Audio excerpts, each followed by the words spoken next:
Encode your DNA.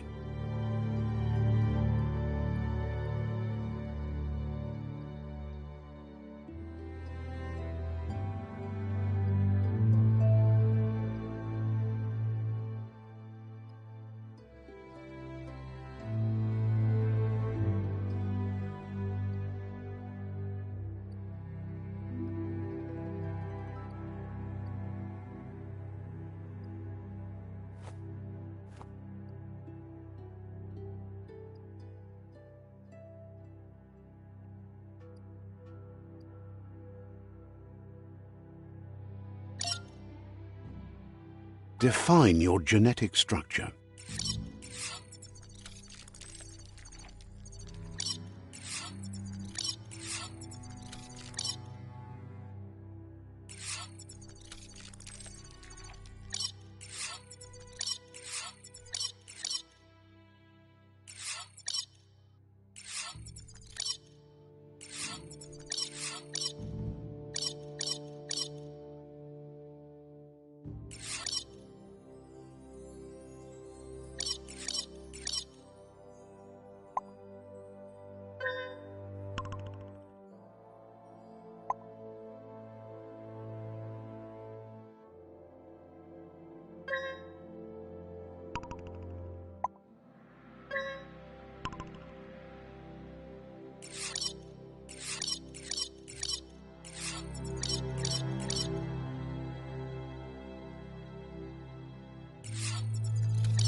Choose a genetic resilience.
Choose your fur style.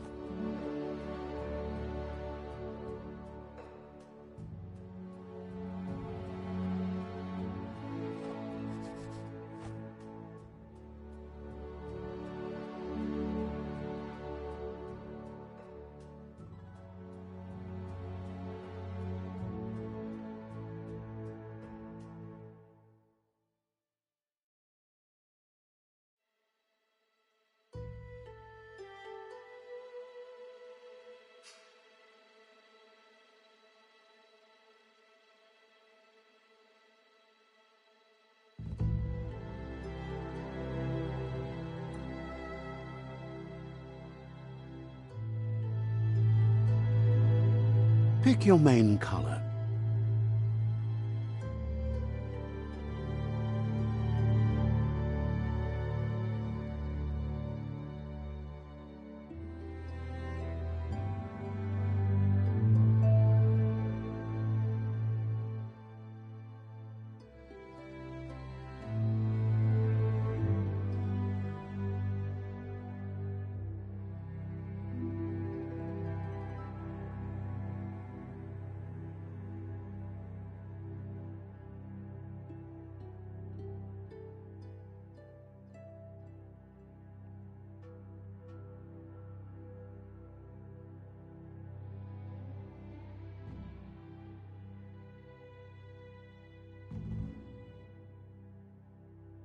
Choose your detail color.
Pick a class.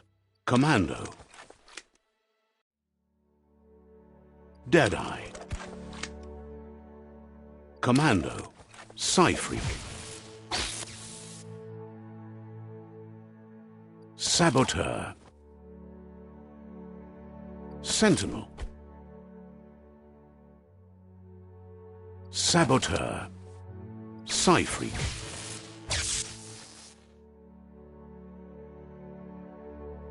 Saboteur.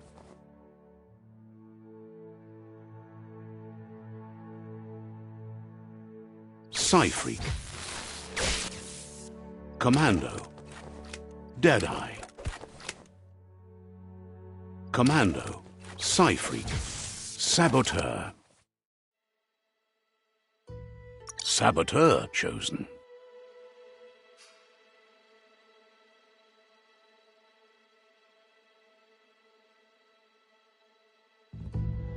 Good choice. Here's somebody with a troubled past, drawn into the spotlight of a story that's already begun. We're already at a crossroads. Choosing a path in life is that fork in the road where you make a choice or simply stop living.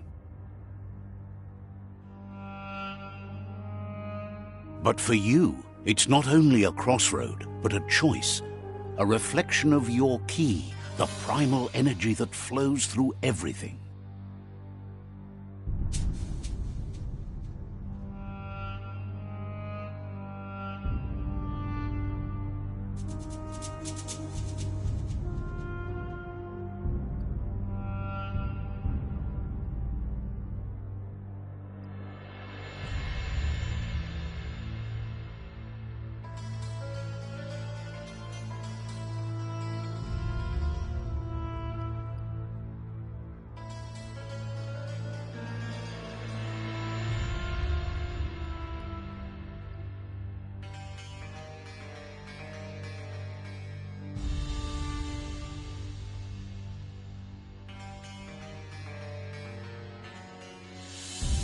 Allow me to introduce myself. I'm the dark side of you, your inner voice to be precise, an echo of the balance and consequence of your actions as you move forward.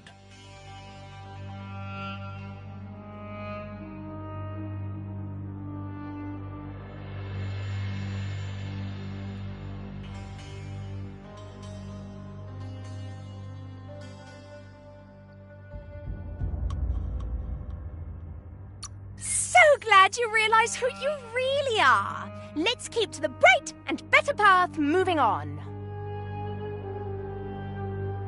You can't contradict yourself like that. You made the right choice to begin with. Why would you change your mind? Because you can't deny what's deep within your heart. Sometimes a thought is just a thought. In the end, it's the way you act that counts. Remember, this is just the beginning of the end. Eventually, it'll be my way or the highway.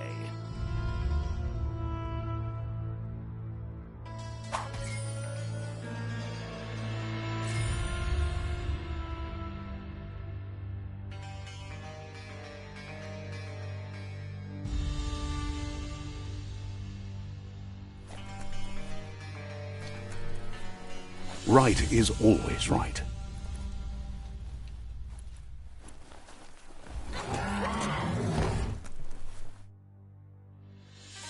Stories of death and the bodies left behind, a reminder that we're at the mercy of nature and the one that preys on others.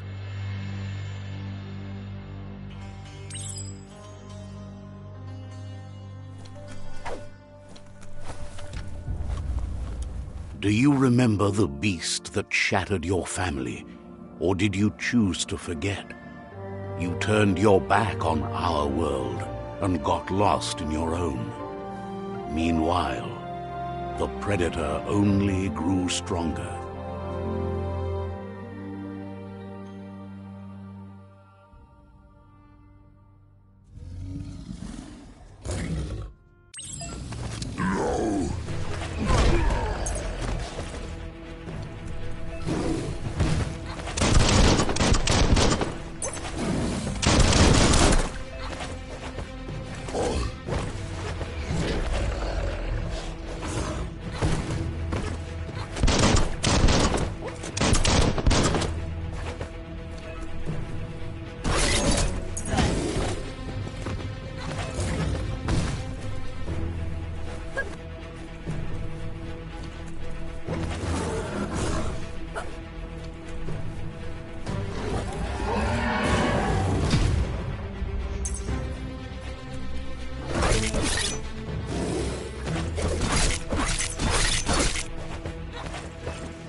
Better make a run for it. This is not the time nor place to end this story.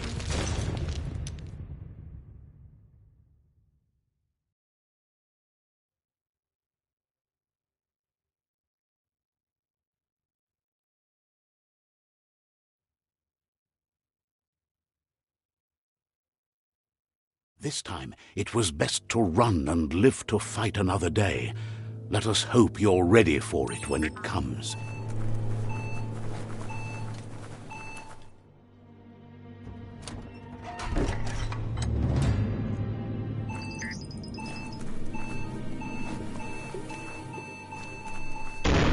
The predator isn't the only threat. The wildlife started to mutate when the end of days began, and the tree of life started to die.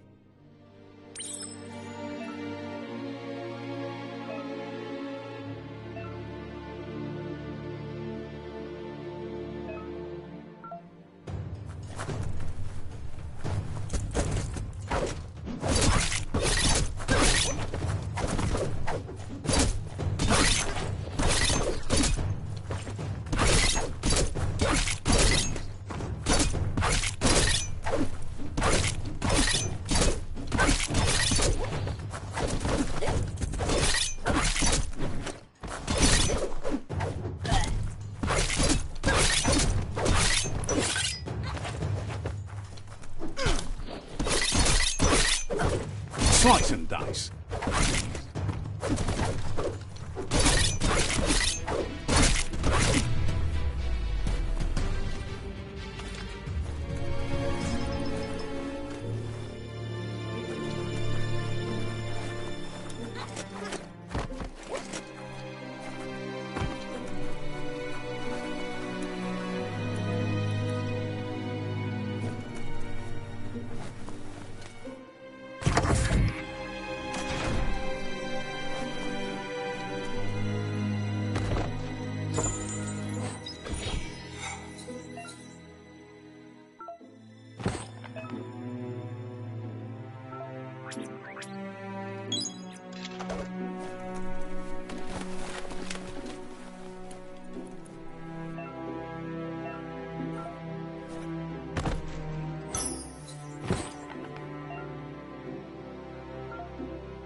The oil sludges everywhere.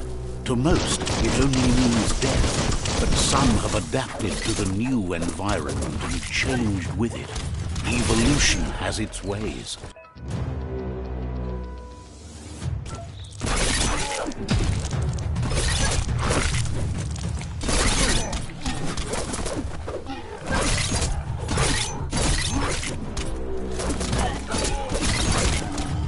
A smart foe would leave now.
That's an improvement.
Look, an emergency box from the once was. A rare sight.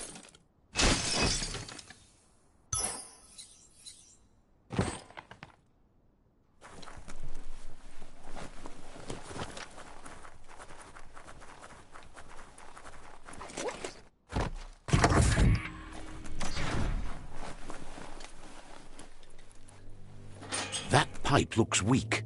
The claw bar should come in handy.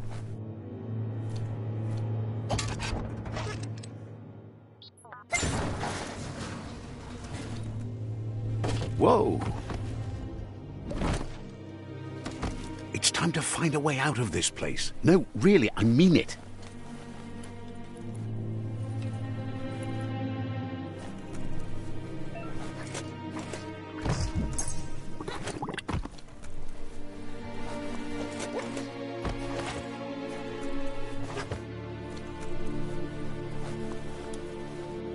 The morks produce biomatter in their multi-organ that they shed under distress. Blobs that affect the cellular coding strands of any living being when absorbed, including you.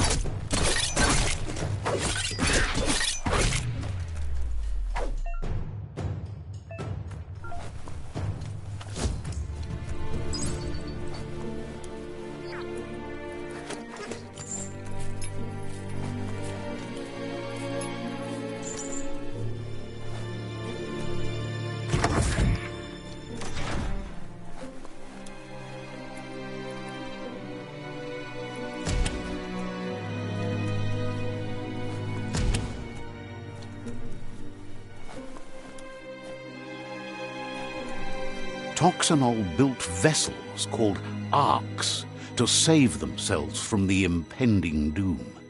But was it too late? It is only from the flight logs of the single ark they left behind that we know other arks traveled through the sky and beyond. It seems those that came before us never lost hope in finding a new home for their kind.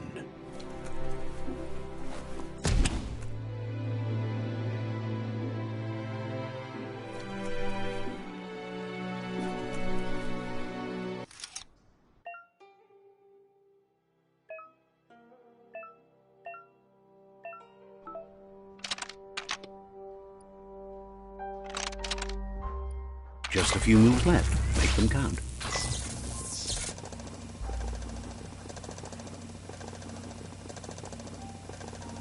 There are few records of the chain of events that led to the big apocalypse eons ago, but it's clear the world wasn't prepared for how recklessly the Toxanol Corporation would make its mark on the world. Their rare earth mining and nuclear industries generated tons of waste, and, without consideration for the future, they dumped it all in landfills until they ran out of space.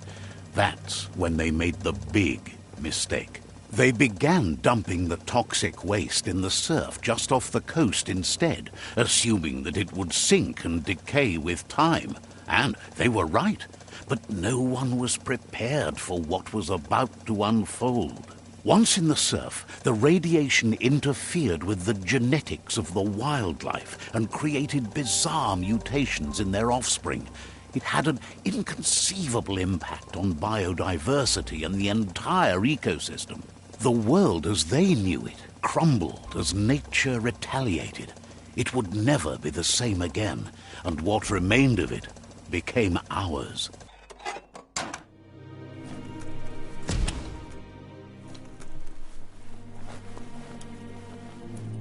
The sound of spark metal going pew-pew is never a good thing. It's coming from behind that door.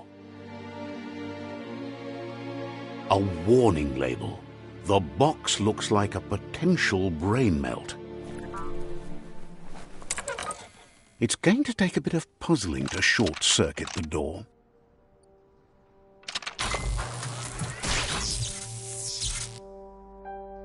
There you go.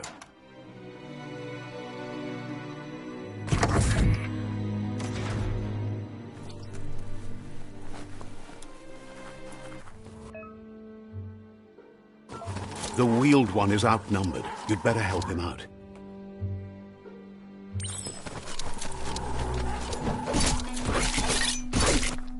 Smooth.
That's the last of them. Let's talk to the wheeled one before backup arrives.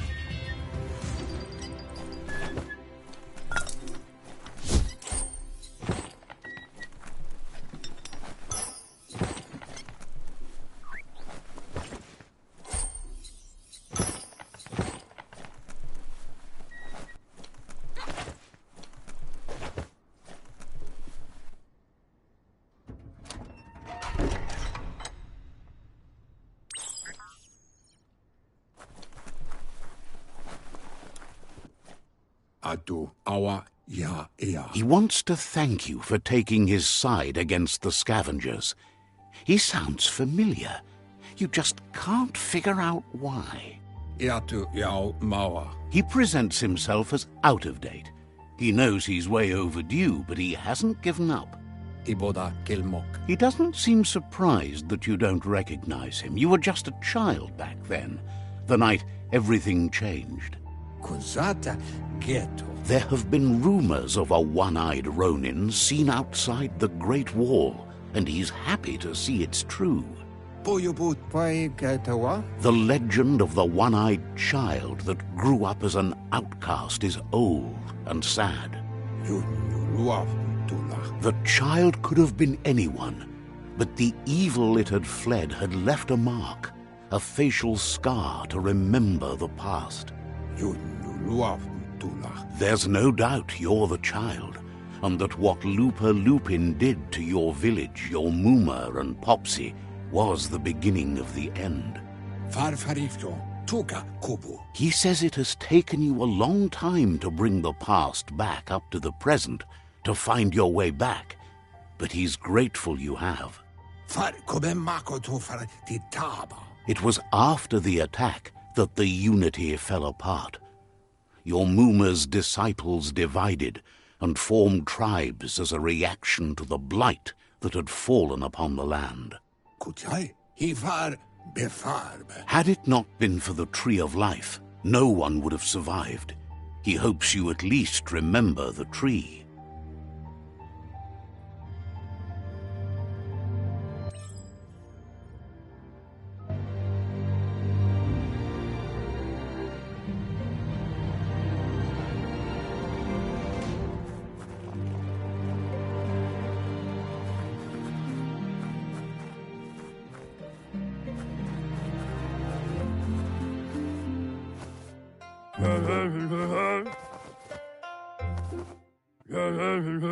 Asks if you were tired, as it's a bit of a hike here from the village. He wonders if your Muma knows you are here.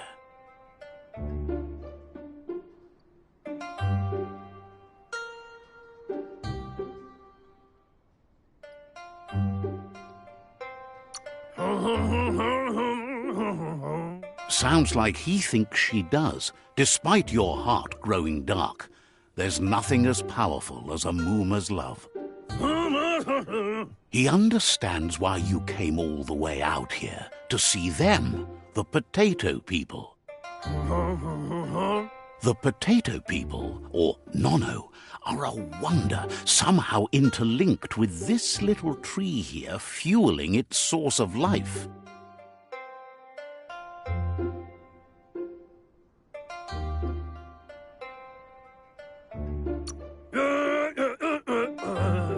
Magic?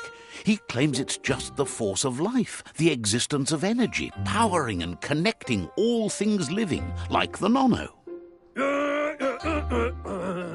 The Nono prefer to hide in glitter grass. He says you should get over there and ruffle it. See if you can make one come out of hiding.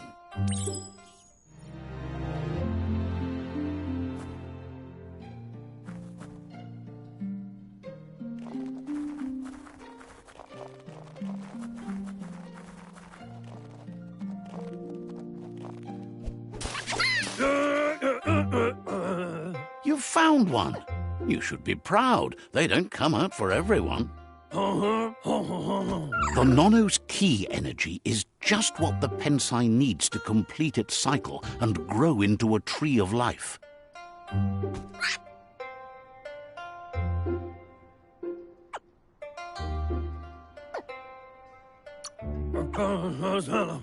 The small tree you saw up there where you met will eventually grow into a tree of life and start giving back to nature. It'll be the heart of the land. You'll need to support the tree for a long time to come. The only way it'll grow tall is with the burst of ki released from the Nono as they become one with the tree. You'll need a net to catch the Nono, and he wants you to use his, but asks you to be gentle. The Nono are sensitive beings, an embodiment of ki, the primal energy.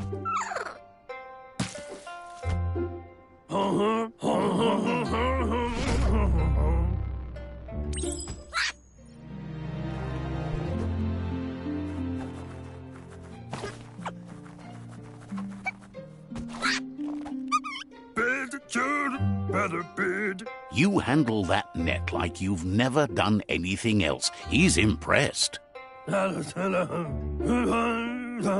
One day, he hopes the tree will have grown tall enough to sustain the world. But today, your focus is getting this one to become one with the tree.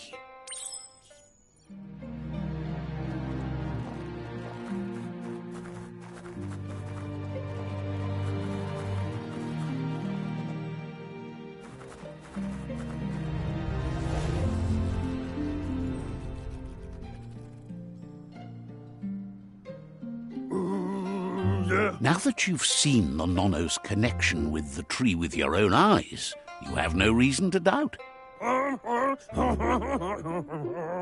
From this day on, he'll make nurturing the Ps5 into a tree of life, a life goal, not only for our village's sake, but for all of us, everyone. One day, the land won't be as peaceful. Not even your Mooma will be able to protect us. He says you'd better hurry back to the village before your Mooma comes looking for you. You did good here today.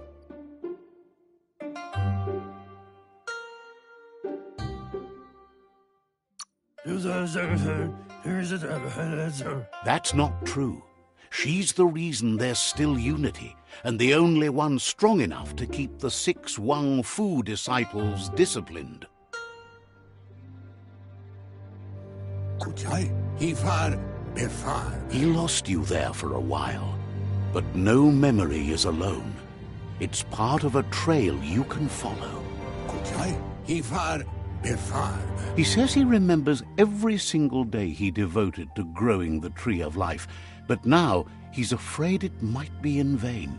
The tree started to die when the end of days begun, and it wasn't long after that that the World Eaters arrived. The genetic evolution that occurred after the apocalypse that Toxanol Corporation inflicted on the land set the World Eaters' DNA into overdrive.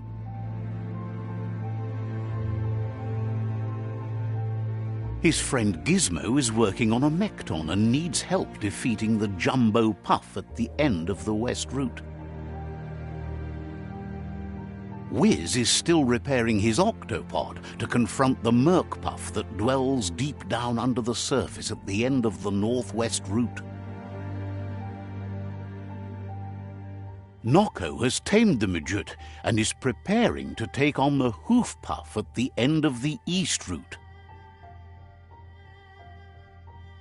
Finally, Goop is almost done with the Goo Glide, a machine able to ride the waves of the surf all the way out to the Porky Puff at the end of the route to the southeast.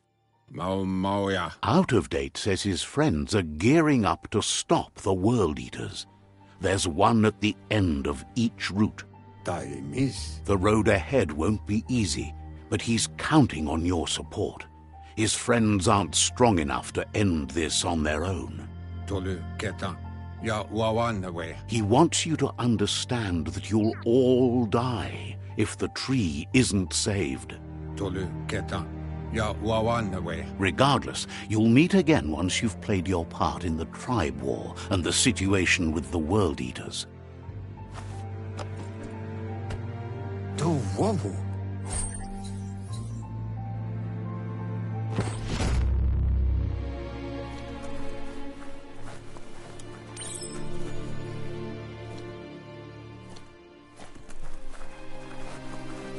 You're getting the hang of it.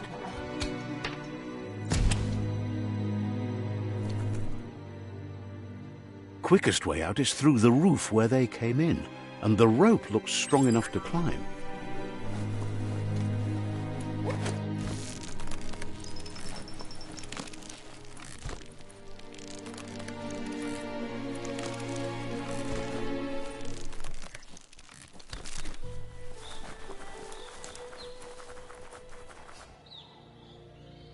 Know that the Tree of Life is dying. Its days are numbered.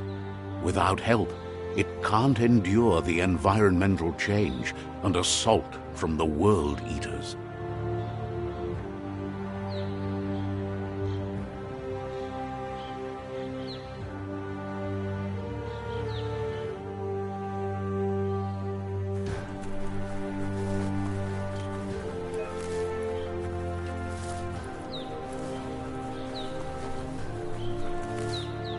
A signpost maps it out for the cartographically challenged. Let's see.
be the World Eater that chewed off Out-of-Date's leg.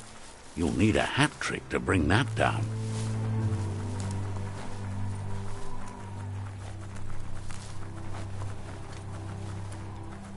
Look, a survivor. Glad to see someone made it out alive. He's heard the stories about the terror inflicted by the World Eaters to other enclaves, but never expected one to come all the way here.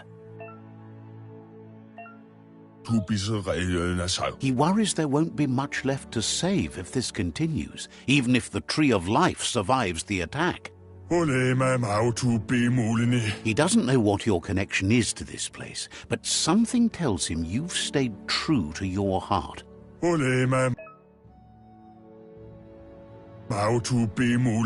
Anyway, he needs help and says it's by your actions you'll be judged, not by your intentions.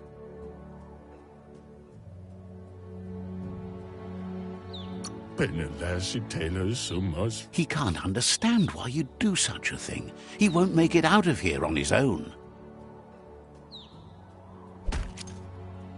Good work, clever clogs. Let me guide you into the dark.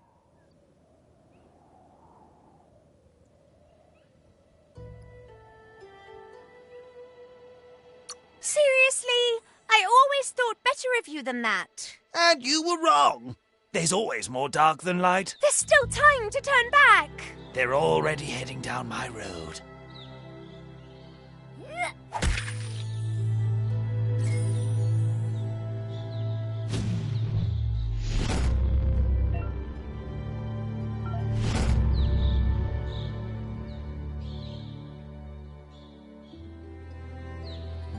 There's Out-of-Date again. He must have missed something important.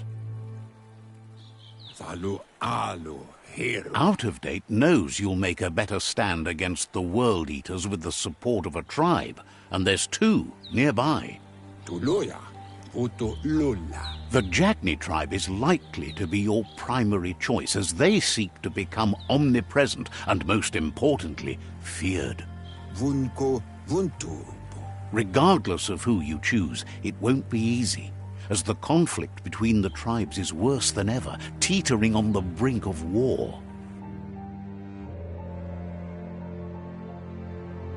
The Myriad's conviction to stop the World Eaters began when the Leviathans rose from the depths of the surf.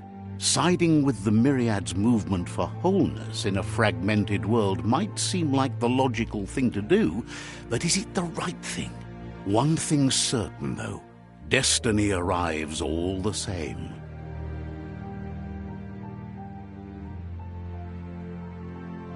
The Jagni tribe only ever had one conviction: to bring balance to the world by wiping out the weak. They believe a cleansing is necessary to restore the world and want to let the World Eaters bring down the Tree of Life. But siding with Jagni isn't necessarily a bad thing. Fate will find a way. Out-of-Date says someone needs to break the stalemate and shift the balance of power to either Jagni's or Myriad's side. He believes the tribe Sifus, Jagni especially, will listen to you and expects you to pay at least one of them a visit and play your part. He'll be waiting for you beneath the Tree of Life if you lose track of what you need to do.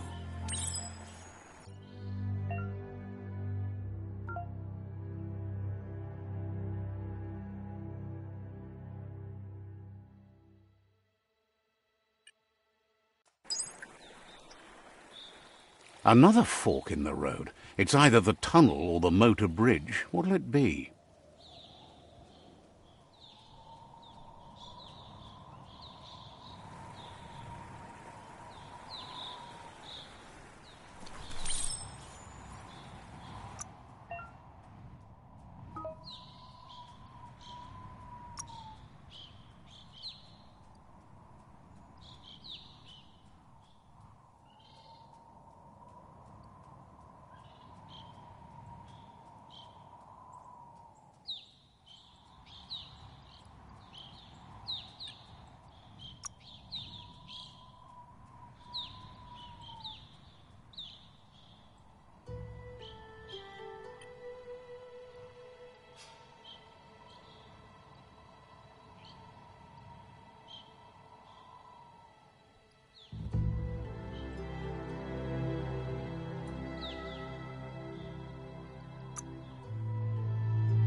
It's unusual that natural tunnels like this still exist. Most of them got flooded.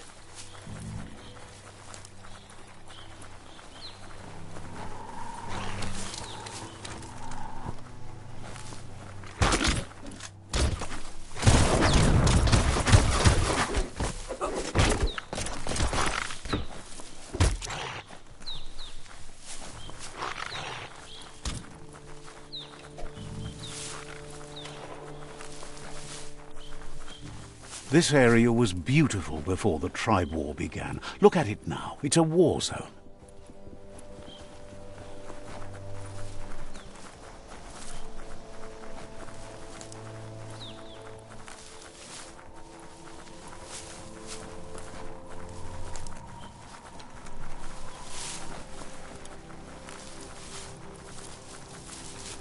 That's the Myriad Tribe's fortress. Will they be friends or foe? You should head up there. That way you'll know.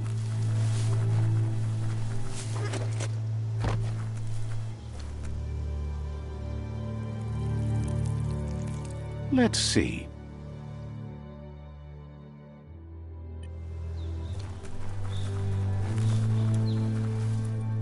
It's a beaten path to that door. If you go there, you'd better make an entrance.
The deep cut.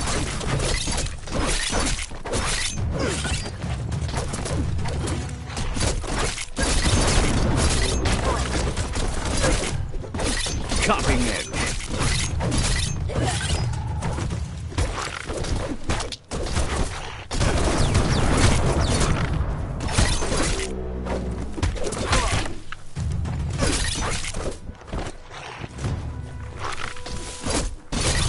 That's going to leave a mark.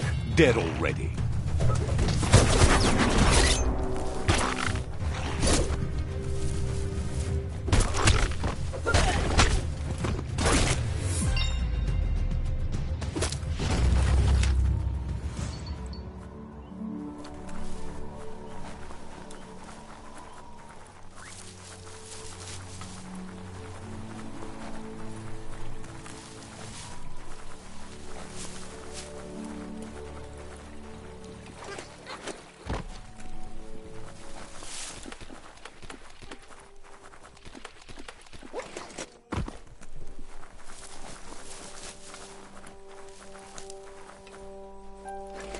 It's a bridge.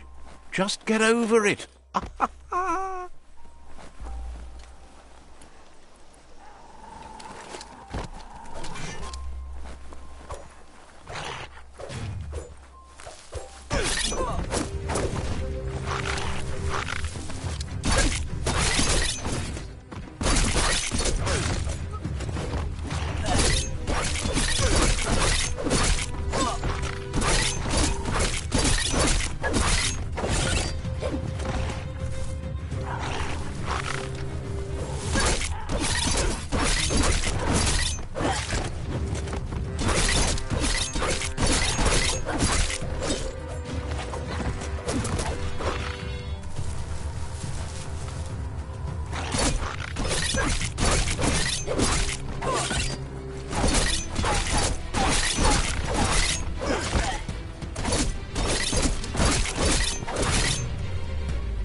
Wonder what you could make with that.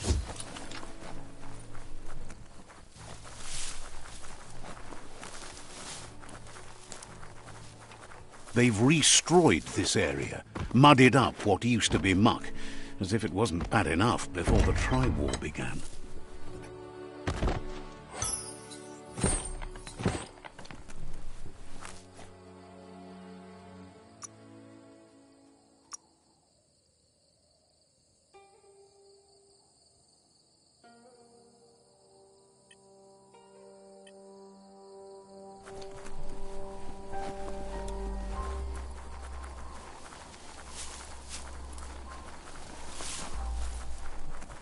That's the Jagni tribe's fort. Their friendship can be a blessing or a curse. It's up to you. You're either a part of their solution to the tribe war or part of the problem. Let's see.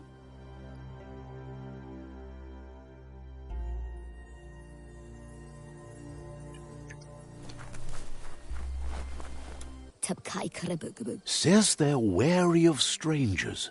They're at war.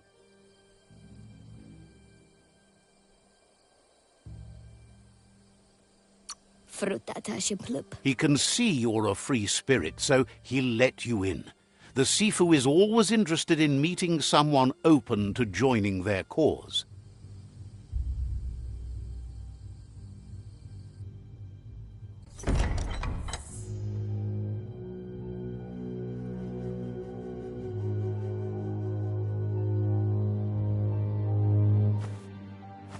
Zata is the muito tloho.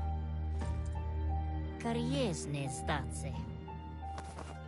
Paro, ya put The Jagni tribe wants to become omnipresent and, most importantly, feared. They want to vanquish the tribes, as the only way they can guarantee peace is through supremacy. The Sifu is determined to let the World Eaters destroy the Tree of Life, as it's part of their strategy to cleanse the world and start anew. He welcomes you to the Jagni fort and introduces himself as the tribe's Sifu. The news of a cold-blooded Ronin crossing the Great Wall through the crack in Bunker 101 preceded you.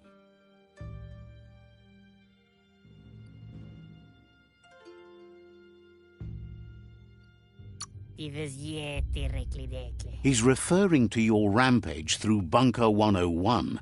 It seems you don't mind a bit of blood on your hands. That's something you have in common.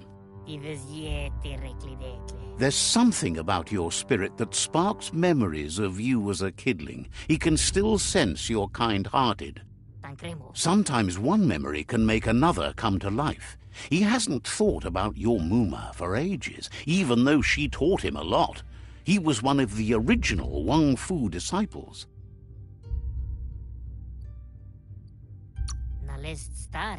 There were 6 of them, but the unity fell apart after Lupa Lupin attacked the old village. Soon after, they formed new tribes based on their own values, and when the Blight started, the animosity escalated to war. Jackney doesn't want a new unity between the tribes. Their goal is to become omnipresent and, most importantly, feared. Says fear and hatred is the only path to domination, but you already know that. So embracing that side of you and helping them vanquish the tribes and letting the World Eaters destroy the Tree of Life should be an easy decision.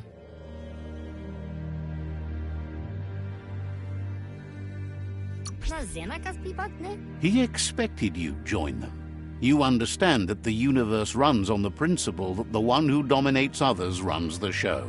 The Sifu was waiting for something to tip the balance in their favor, and with you by their side, he's confident you can vanquish the other tribes. The one he wants to deal with first is the Myriad tribe.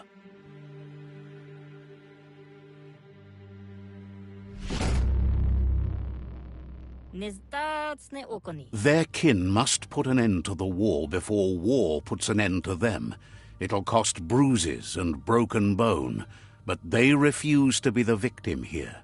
He wants you to focus. These are the new rival outposts your tribe needs to take control of.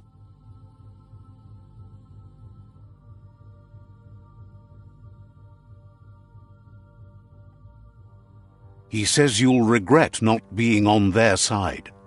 The only way you'll learn their secrets, Wung Fu and the tribe weapon now, is if you defeat him.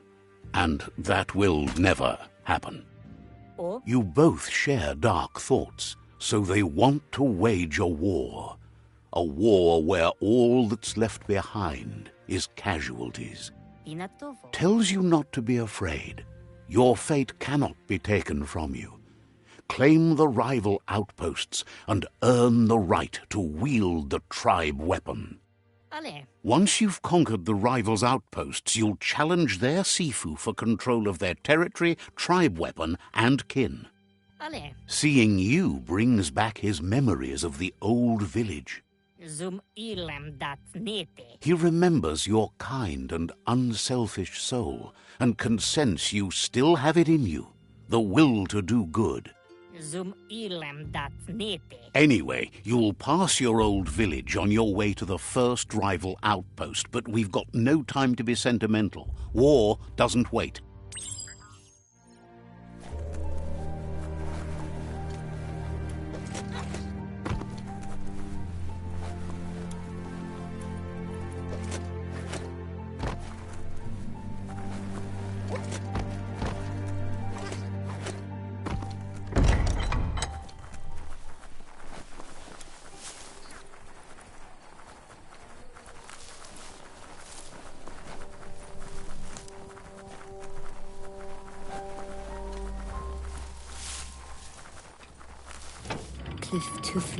The gatekeeper welcomes you back to the fort.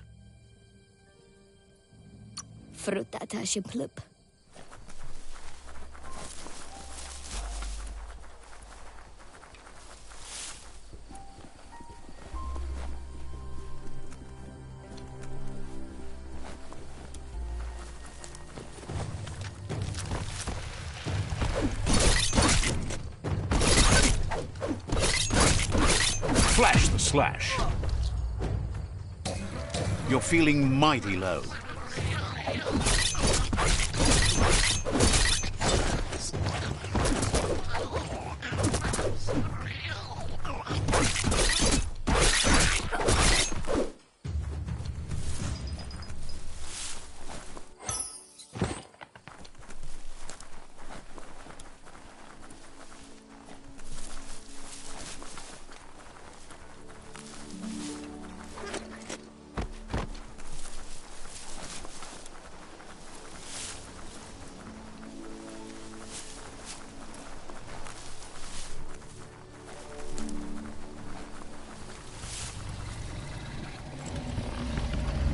Better beware, that's a mump up ahead. They were hit hard by evolution, the wonky ones especially, deformed and unfurred.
you're harmed.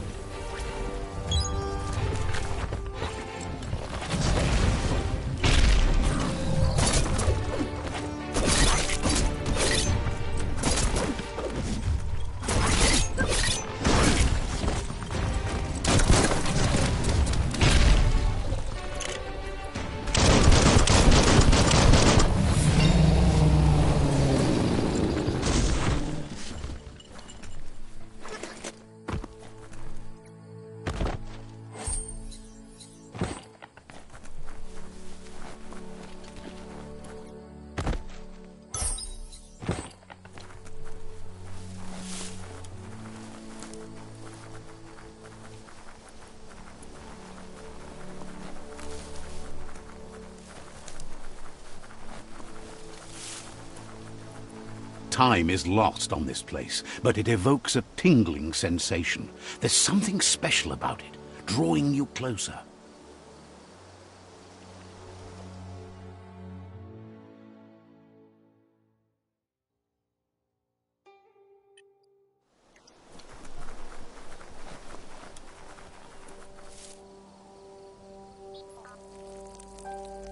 Let's see.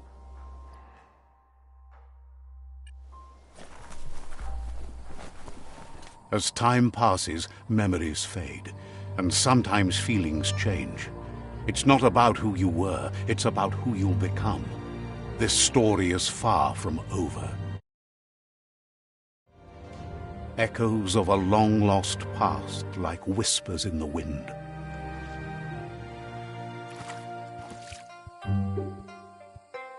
Here's someone who takes each day as it comes. He wonders where you've been. He hopes you've been out at the lake, practicing your swimming technique.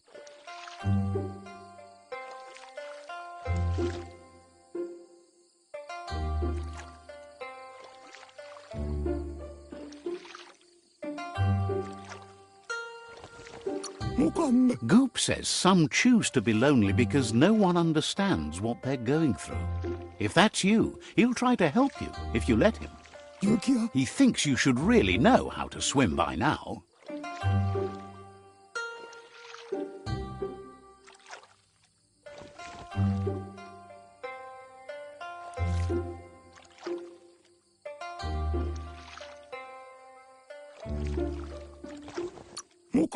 Why not? There's no better time to do what needs to be done than right now.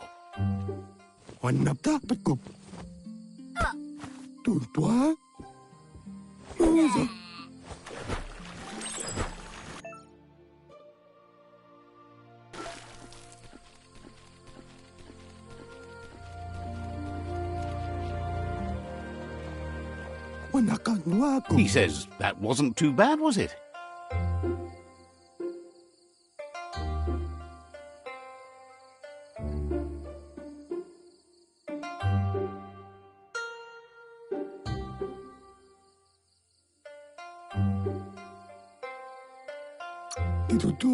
He says a feeling that you're going to drown is a great reminder of the need to learn how to swim. But you need practice, lots of practice. Judging by your Muma's look, it seems you forgot something. You promised you'd train with her before the sun goes down. It's time to go.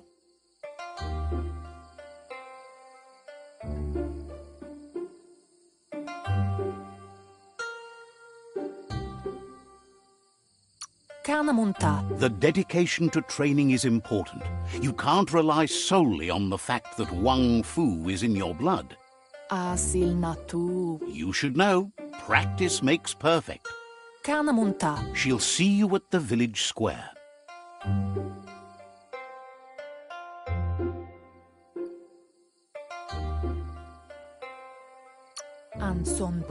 She'll be waiting for you. There will be a surprise for you at the end, too.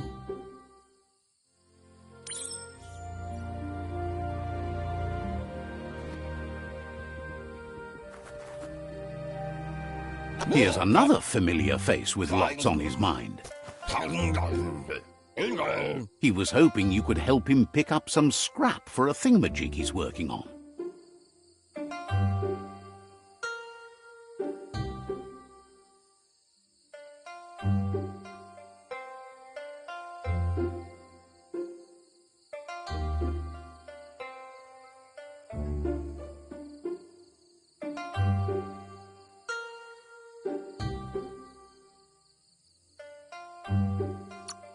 Why, not dark. It's your own future you're risking by not caring for the environment. The next generation will pay for the mistakes of the last. Up there. You should look for things that are recyclable. It shouldn't take you too long to find some.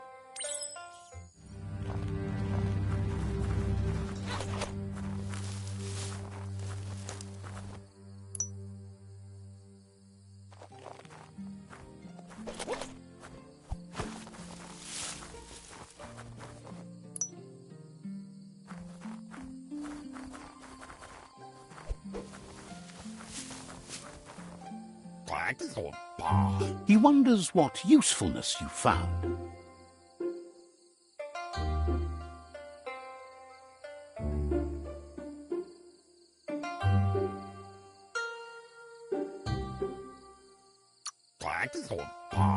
Sometimes he's an expert, but sometimes he just does what's right. He can work wonders with almost anything and asks if you know how to upcycle.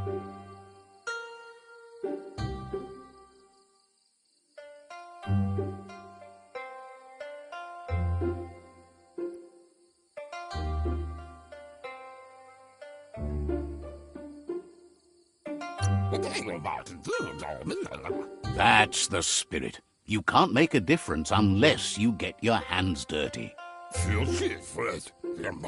He'd love to teach you to upcycle, and the scrap you found would be a good start.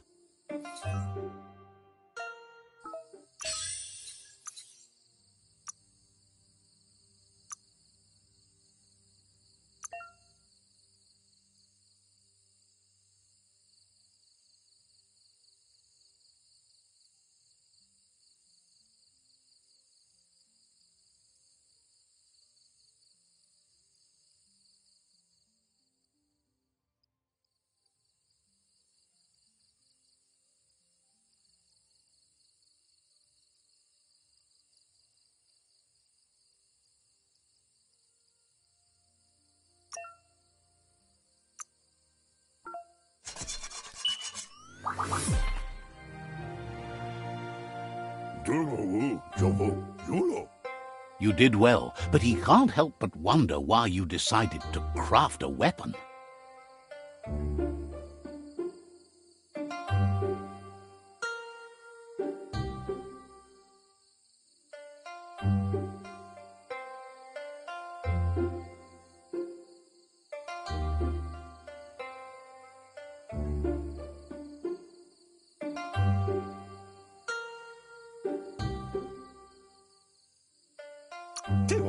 He appreciates those able to deliver a sharp remark. He's looking forward to seeing what you'll make next. It seems you have a talent for this.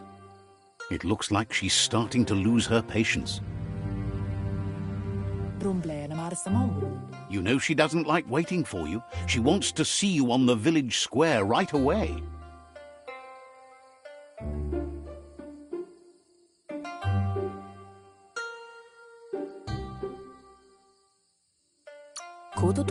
Then you've got a good excuse. You share a responsibility to prevent hardship on nature and the environment. It's your future. She wants you to grow up and start thinking for yourself. You really need to find yourself before she's gone.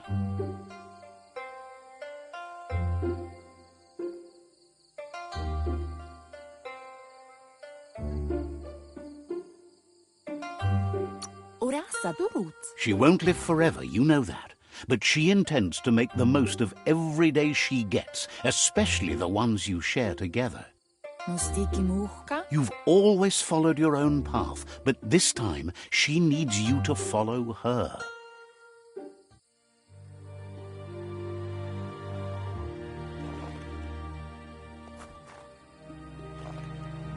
They look determined. Better watch out. He asks you to stop right there and wonders where you think you're going.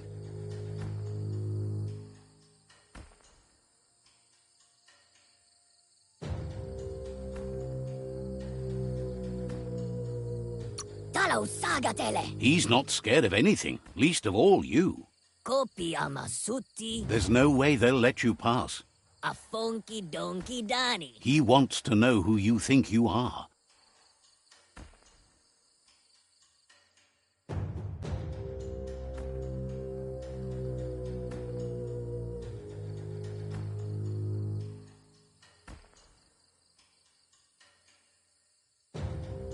Talo sagatele. He says you're right.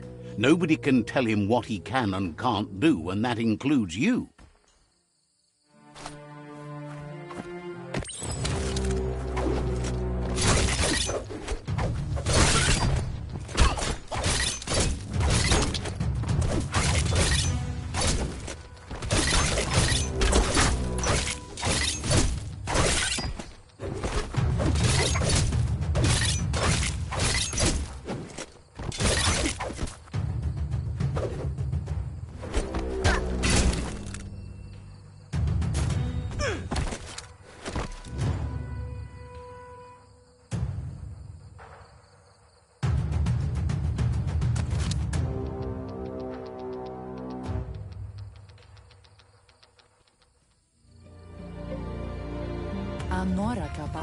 She asks if you're hurt.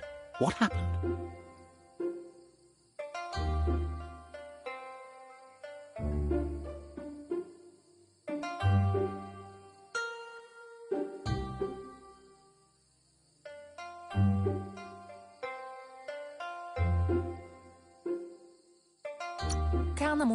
She says it's nice of you to consider them, but they have weapon training at sunrise tomorrow, so they'll need all the rest they can get.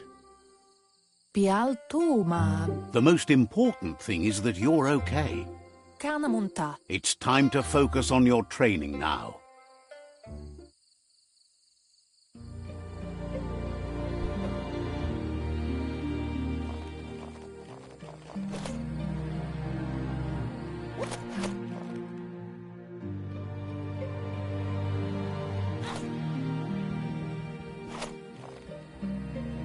Here's someone close to heart, doing what he does best. He asks if you could help him too before you leave for training.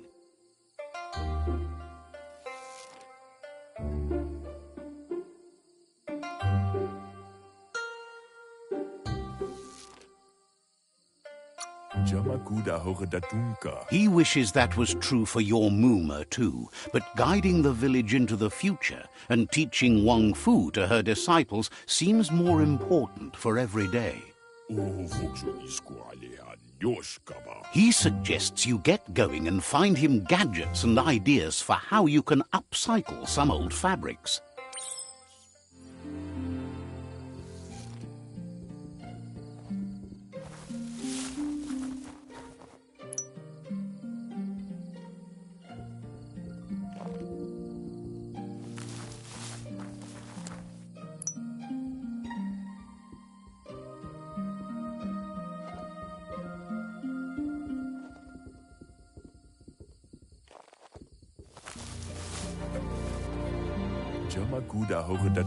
He's curious to see what you found.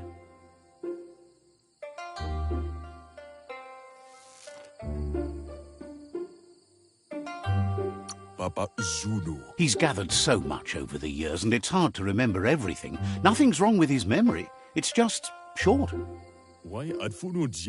He says it's about time you learned how, and offers to teach you, starting with the scrap you found.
The style might be too edgy for his taste, but it looks sharp on you. Sigaya lama yaba. You should take it with you, wear it to practice. Some. He's looking forward to seeing what you'll make next. It seems you have a talent for this.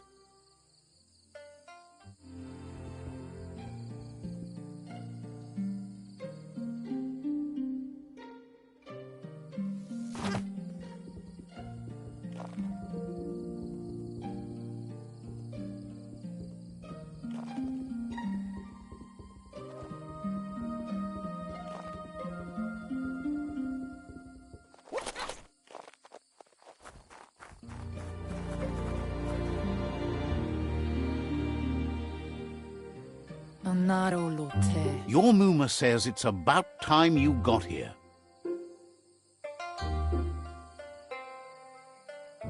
Kalino? Says being on time would be better yet. Kalino? She says she is eager to get started. You don't have much time left before the sun goes down.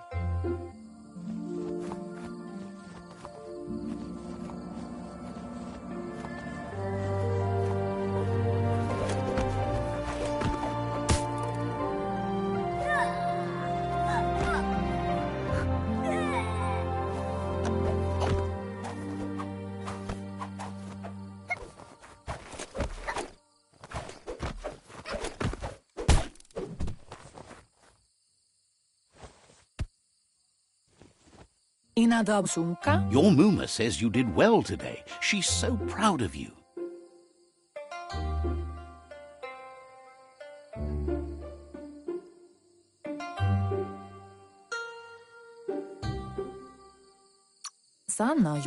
You should just keep working and you'll do well.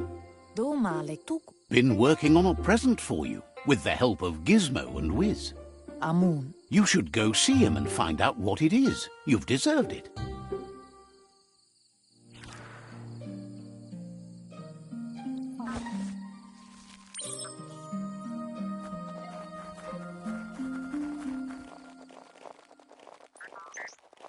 Catchy. Your Muma says she's never seen an apparatus as green as this little thing. It's wonderful. A piece of Scraptronics like this has built-in old-world tech that makes it a potent communication device. It's called an automaton, and it's hardwired to your DNA. It'll follow wherever you go and see whatever you see.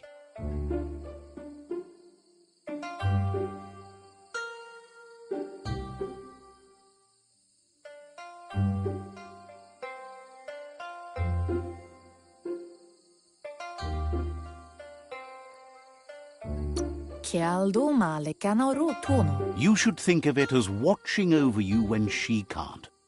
Your Muma says you look tired. No wonder. It's been a long day.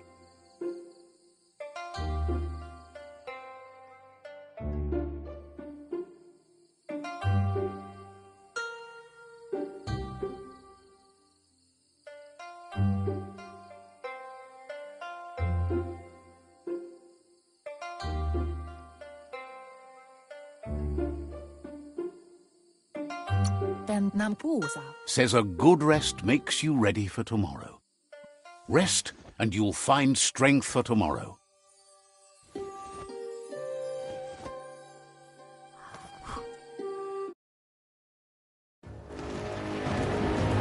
Nothing can stop Luka Lupin from setting the world on fire.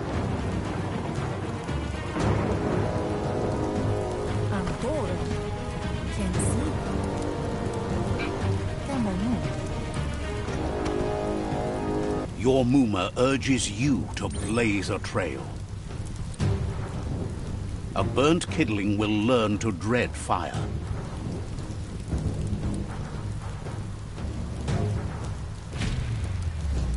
That's just adding fuel to the flames.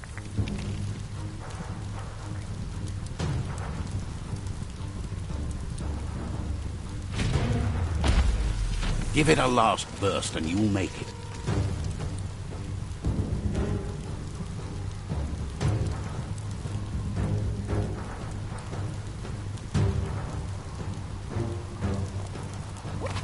Sensible. Your Muma says this is it. The time has come. She must fight Lupa Lupin. This time there's no escape. She can hear him coming. Anson Bara. Whatever happens, you need to know she loves you. And everything she's done has been to protect you, your Popsy, and those she was chosen to lead.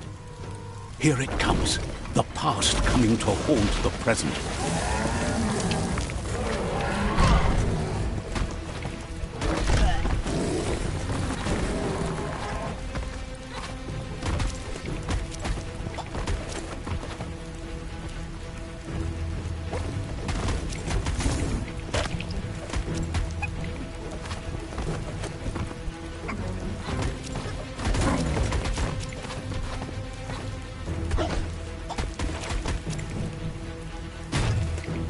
You must go through fire and water to make it out of here.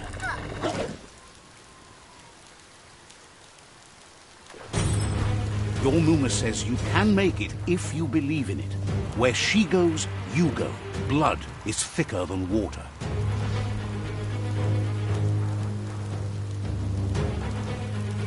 You're in deep surf. Don't make waves.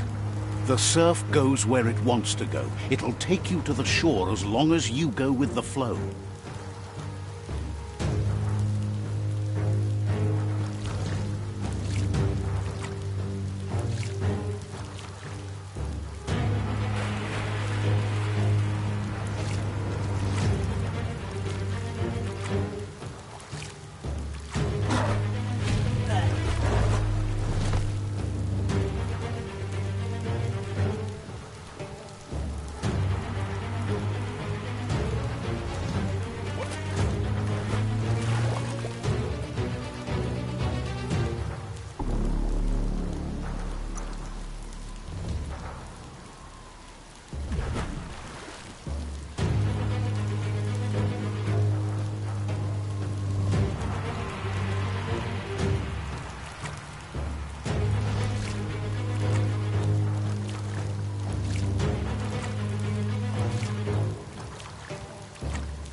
Death is not to be feared by one who has lived life with a pure heart.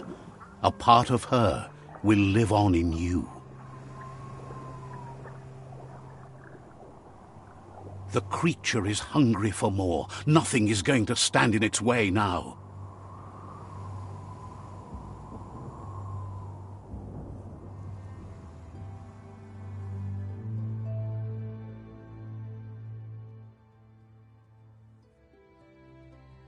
If a sacrifice is made for someone else, it's not lost, but passed on to the next.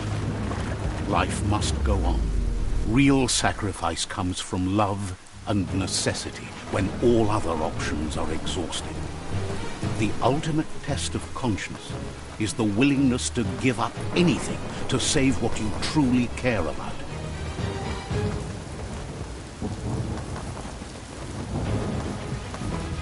What you do for yourself dies with you. What you do for your kin remains and makes you immortal in their memory.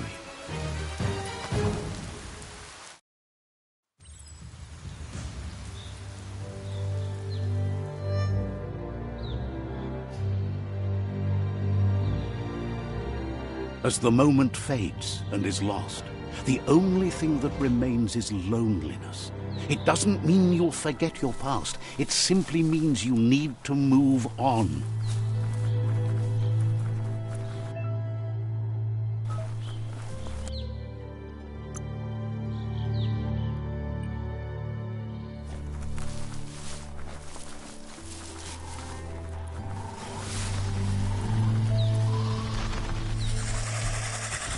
The tribe's caught a fluffy hulk. Better watch out, it's no pet.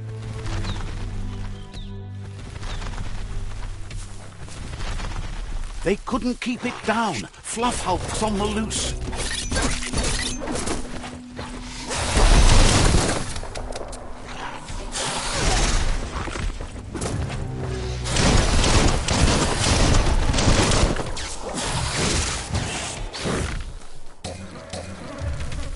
You don't have it in you right now.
Much better.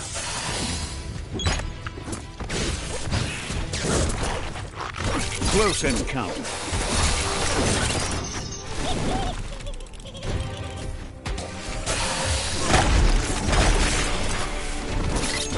You're injured.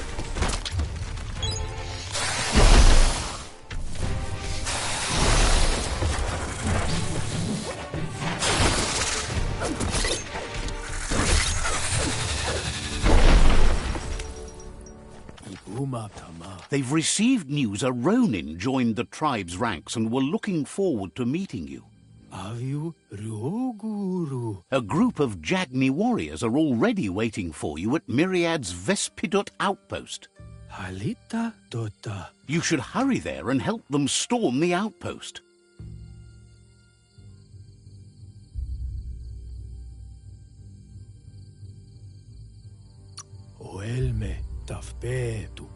That you chose to ally with Jagni is a sign of strength in itself, and you'll only make them stronger.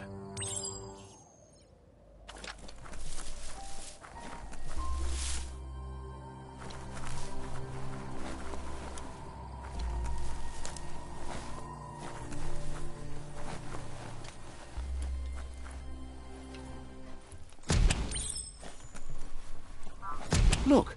An emergency box from the old days. Wow, bet that nut makes a tight fist.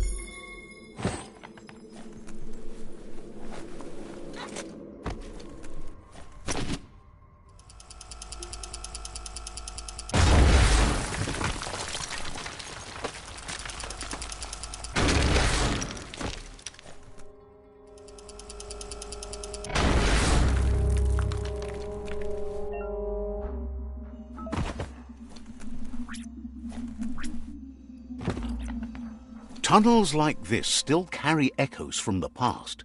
Can you hear it?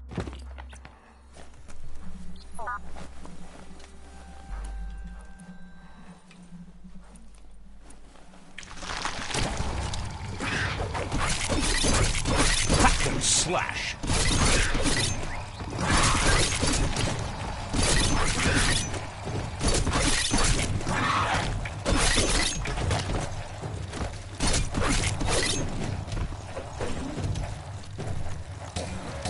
Your key energy isn't up for that.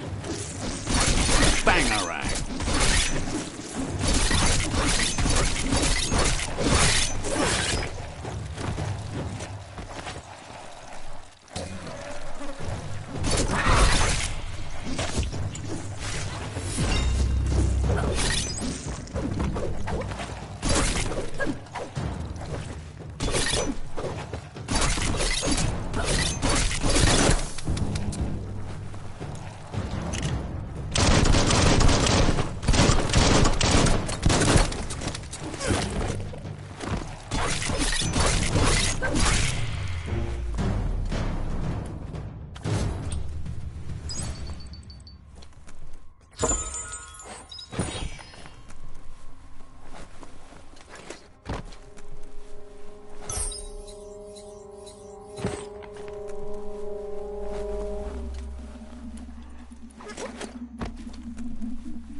That notice board, filled with the leftovers of used-to-be wants. You're getting close to one of those old Toxanol brick towns. Pay attention. The Toxanol Corporation made this place, and then just threw it away when they were done with it.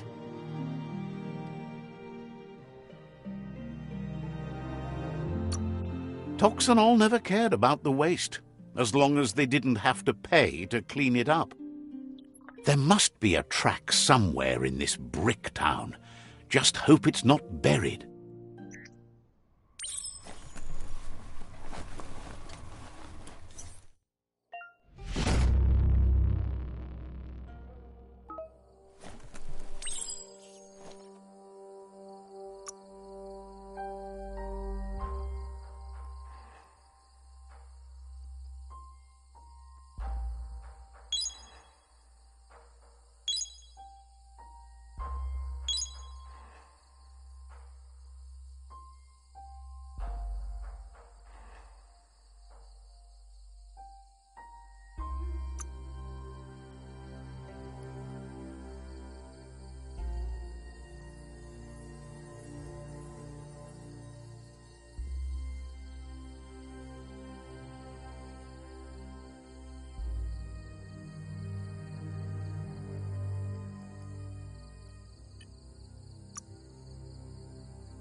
Let's see.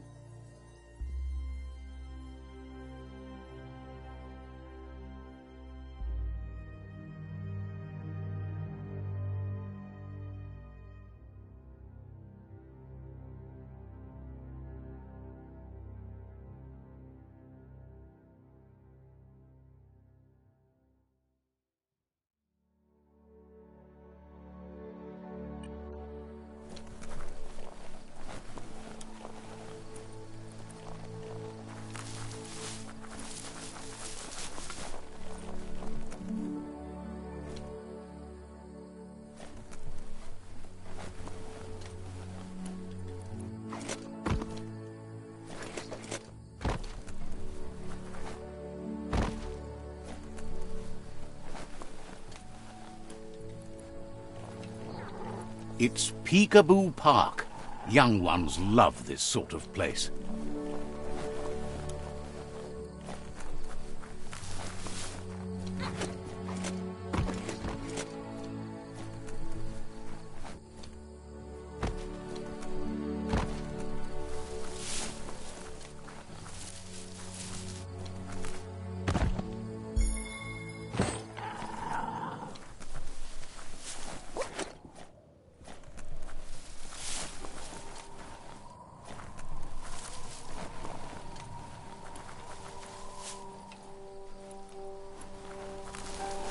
That's a Myriad tribe outpost.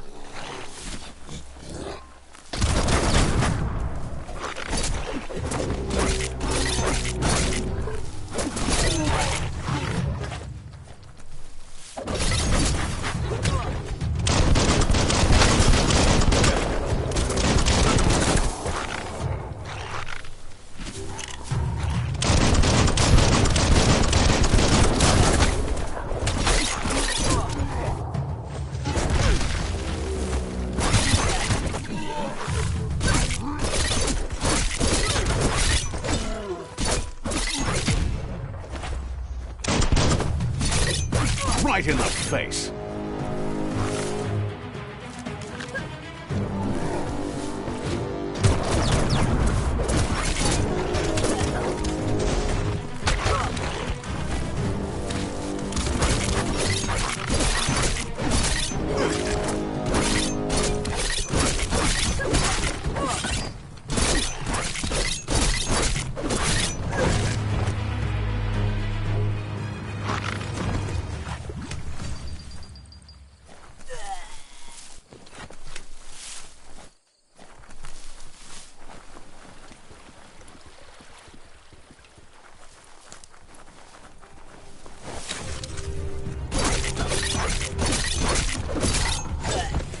Sharp steel.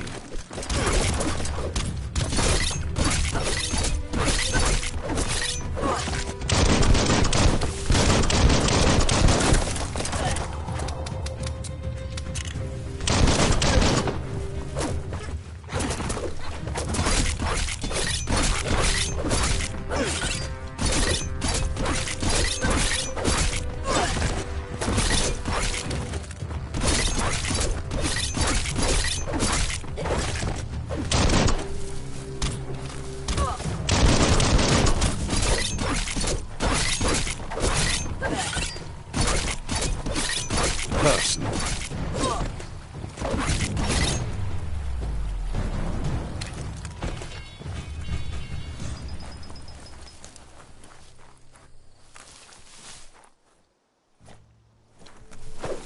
It's been a long night, but it's over soon.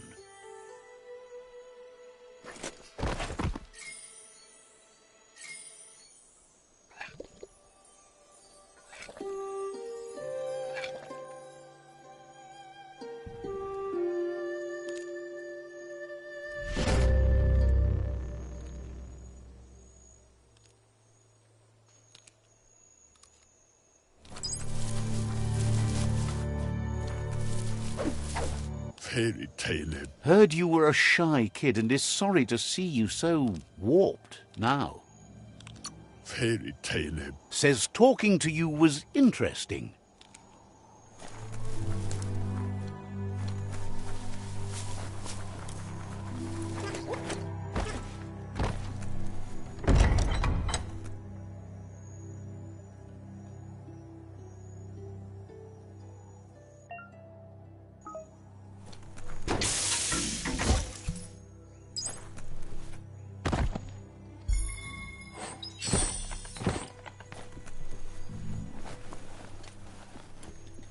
The Vespidat outpost, long-time home of the Myriad tribe.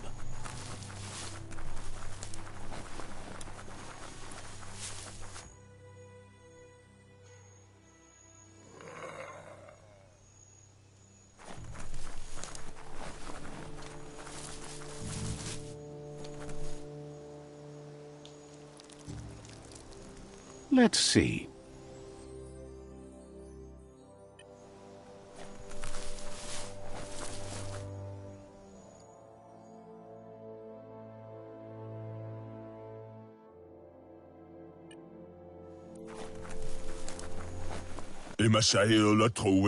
Says you need to hit them where it hurts, inflict as much suffering as possible, and make it clear your tribe is a terror to their existence.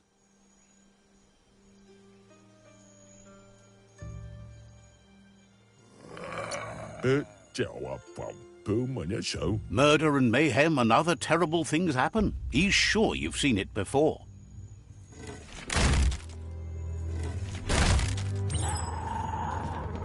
Here's the first line of defense.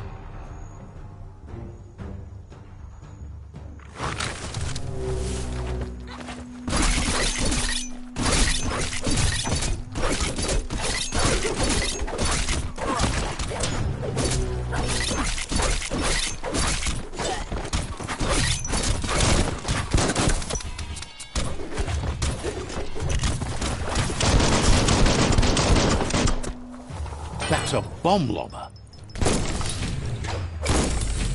That hit the spot, wrecked it.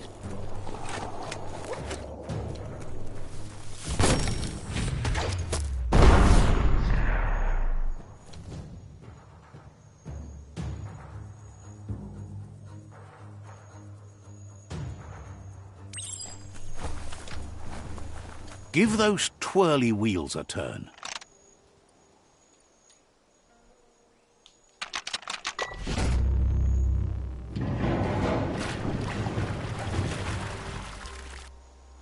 Yes, the river tub's going down the drain.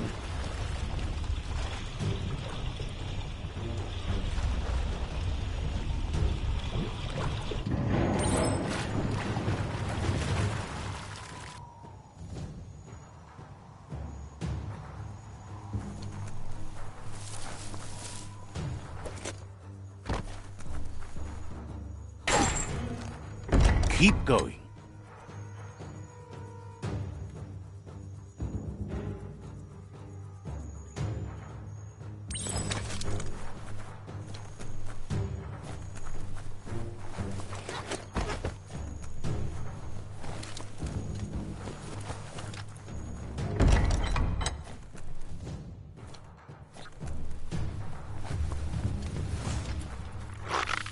That cage is holding a helper.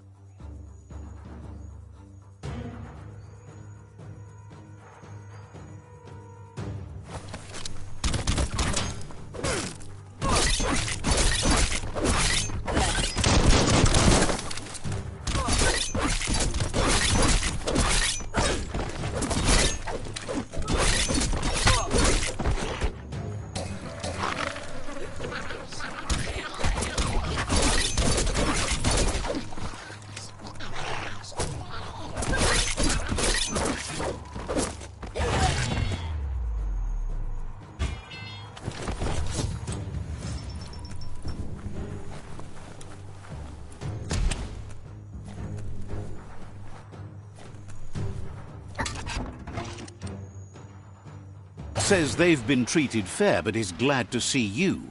Hopes you'll treat the rivals with the same respect they treated them.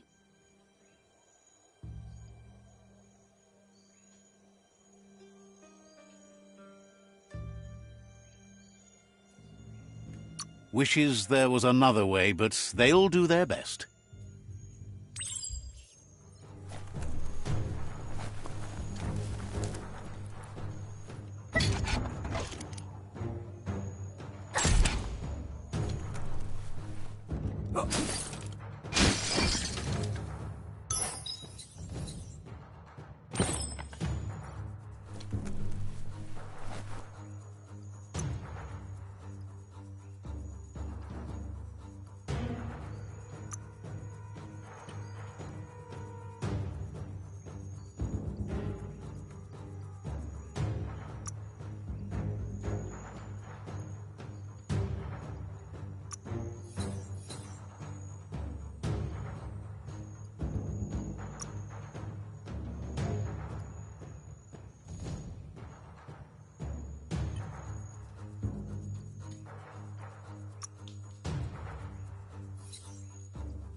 A sharpshooter. The scaffolding looks unstable.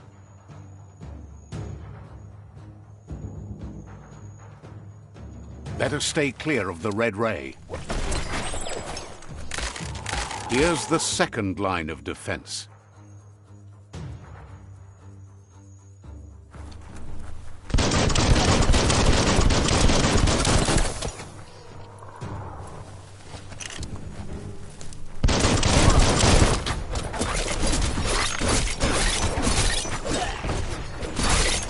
Red means danger.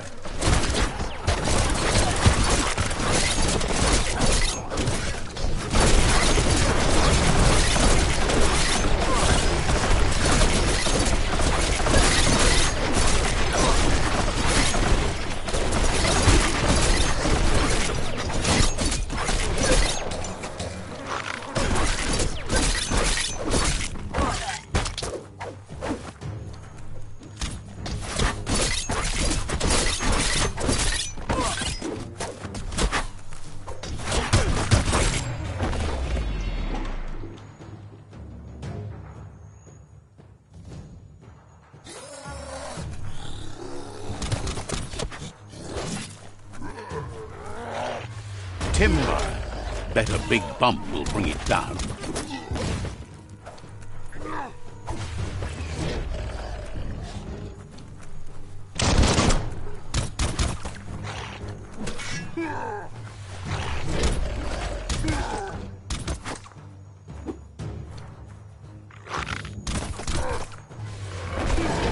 Switched off the light. A barrel shoot. Smack it to get a barrel out of it, then hit it toward the gate and blast it.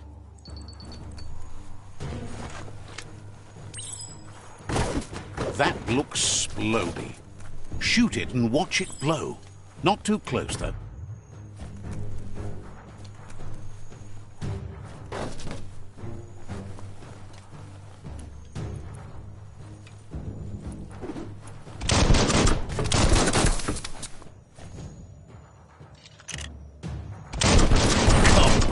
You're in. Almost there.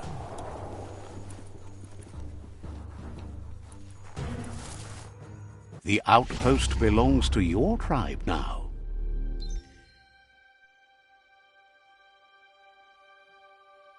He says you made them weaker, but they won't give up. Your Sifu thanks you. Your tribe is growing stronger.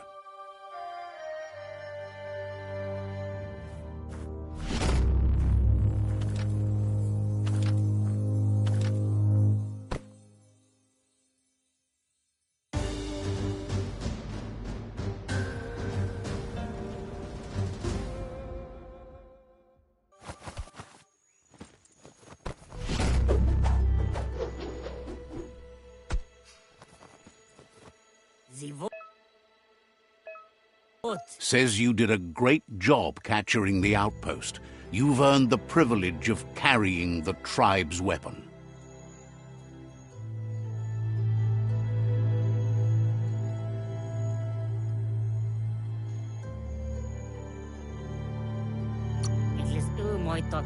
Believes you'll be even more dangerous with it. Out of Date says he's doing his best to keep up, but from what he can tell, it seems you're making progress with the tribe conflict. He had a feeling you'd get along with the Jagni tribe, but it remains to be seen what the future holds for your alliance. You seem to get along with the Jagni tribe, which doesn't come as a surprise as you share an ominous outlook on life. But Out of Date emphasizes that solving the tribe conflict won't matter unless you help make a stand against the World Eaters. That's the sound of impending doom. Out of Date's premonitions of imminent disaster are true. The Porcupine needs to be handled.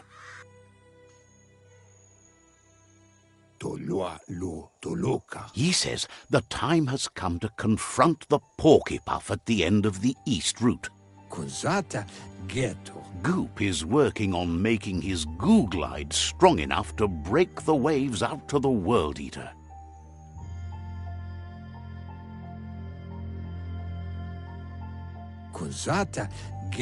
You should get over there and see what you can do to help.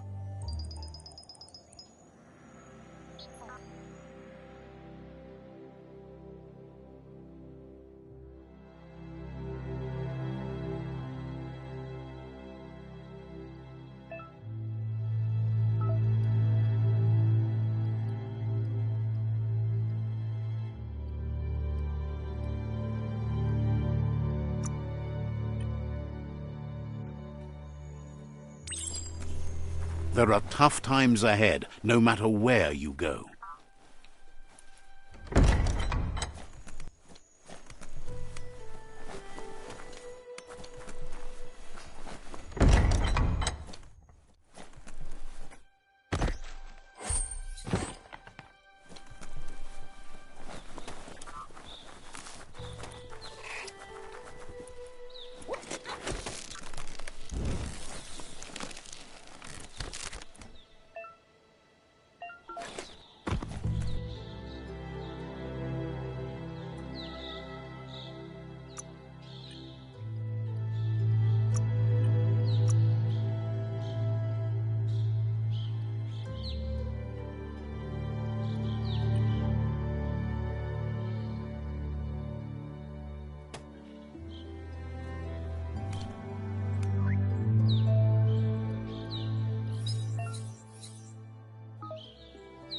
You need something different.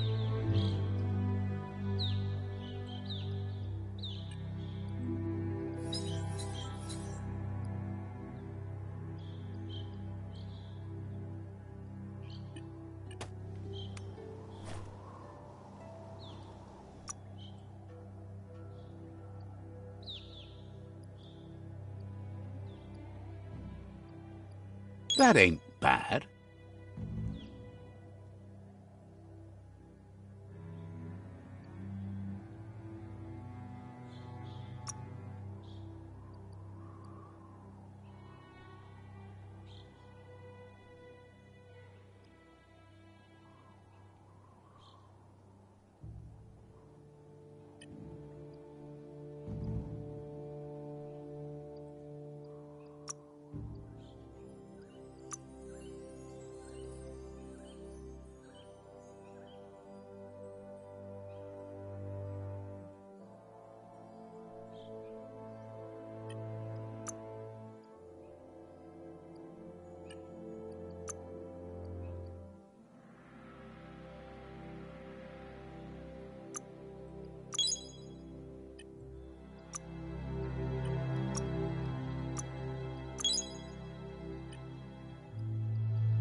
Peddler is eager for you to have a look at the wares.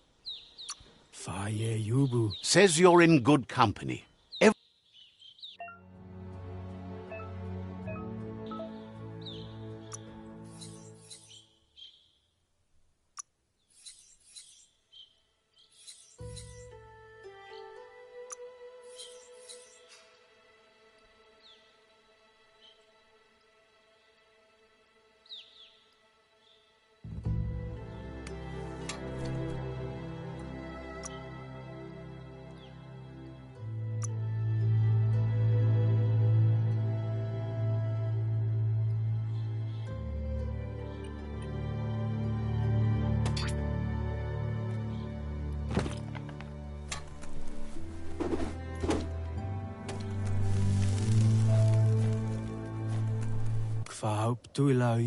Says the shop hold.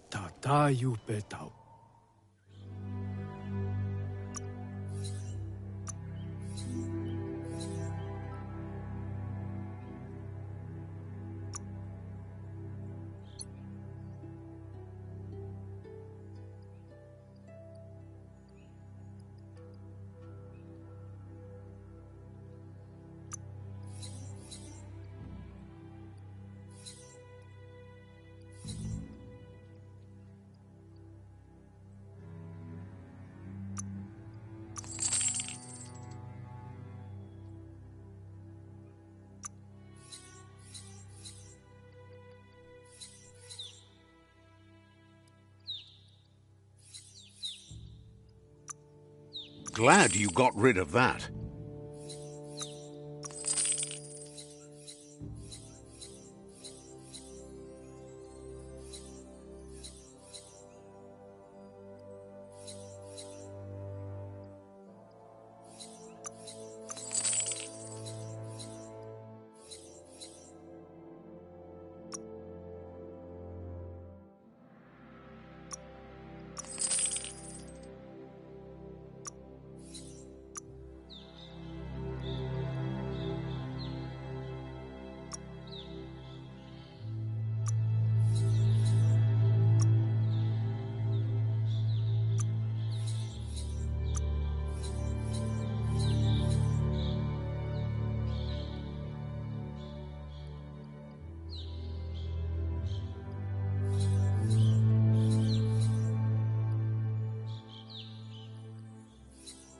Fair and square.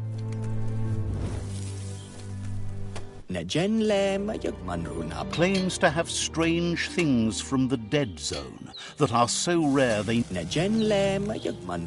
suggests you take it easy. You won't strike a good deal here if you're in a hurry.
Shook on it. Says you'll get a special price and a wrap-up on the double. Wants you to...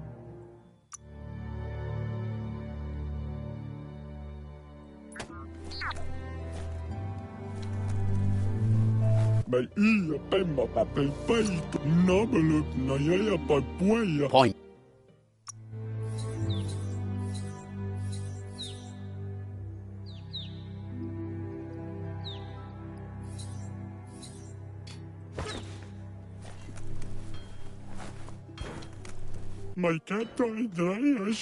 Says some realize the world is ending and can't stop listening to the clock ticking. Click is one of those. He wants to unlock every door in the world. If he wants to do that before the doors are all gone, he'd better hurry.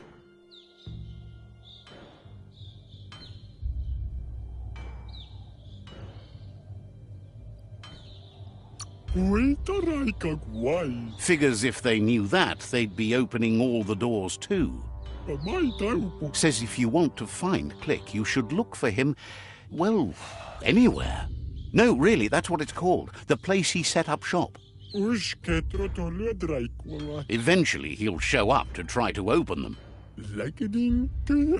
He's in even more of a hurry than you are.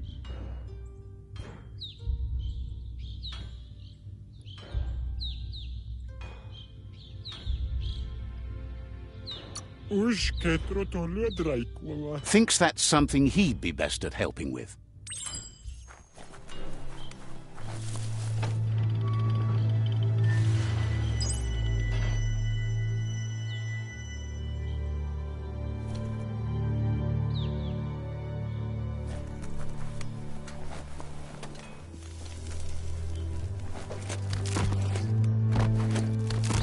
The daytime makes it harder for things to sneak up on you.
That's a gnote. Easy prey for Lupin. For everyone else, they're a perfect mount and easily tamed if they are kept fed. A pit bush that's nom-nom for the gnotes.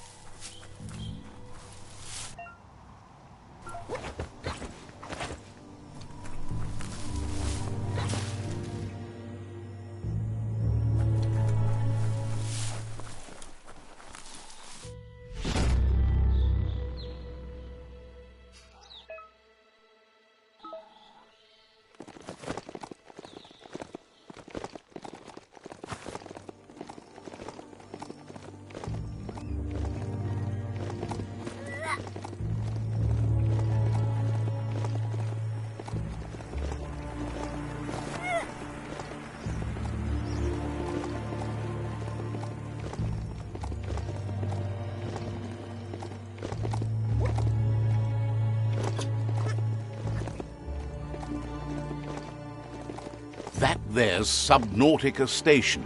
Goop flounders around in there. Don't flinch away from this. It's your moment. You need to focus.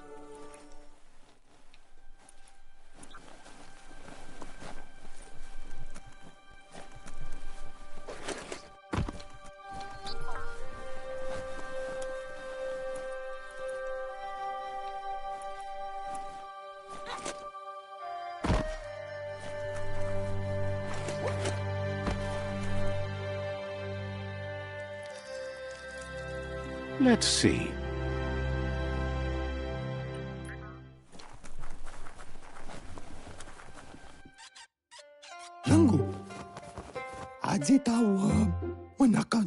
Says it's good to see you again. He's Goop. You might remember him from the old days when he tried to teach you how to swim. Goop says you were always so righteous as a child, and he can still feel it, even at a distance. Goop says memories fade surprisingly fast. We are all pieces of what we remember. It's only together we can remember the story as it was. He knows he's easy to remember. There's no one out there as cuckoo as him. He's one of a kind. He understands you've returned to face Lupin. That's the destiny you've been carrying within yourself all these years. He says that the catastrophe back then didn't vanquish the good in you. It's still there, as bright as when you were a child. Now the time has come for you to remember and act. Your life is your life, not the story you're told about it. He understands why you seek revenge, but he doesn't think you realize how that'll make you feel once you claimed it. Yes, that's the way. No arguing with that.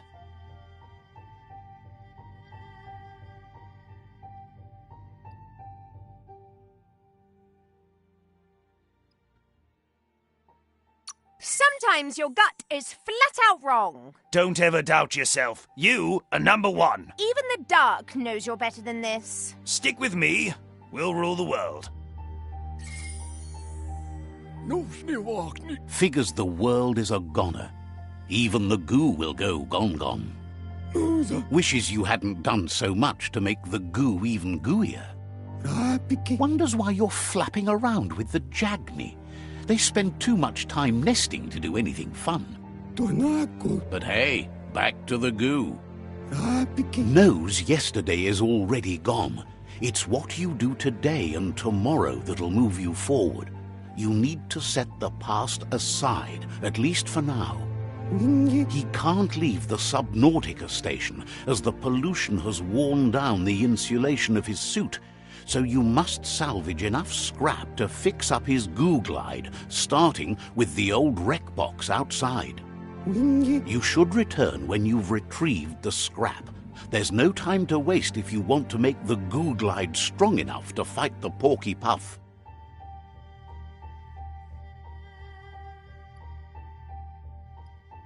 It's not that it won't keep your head above the surface, but it needs improving to carry you across the thick goo out by the Porky Puff.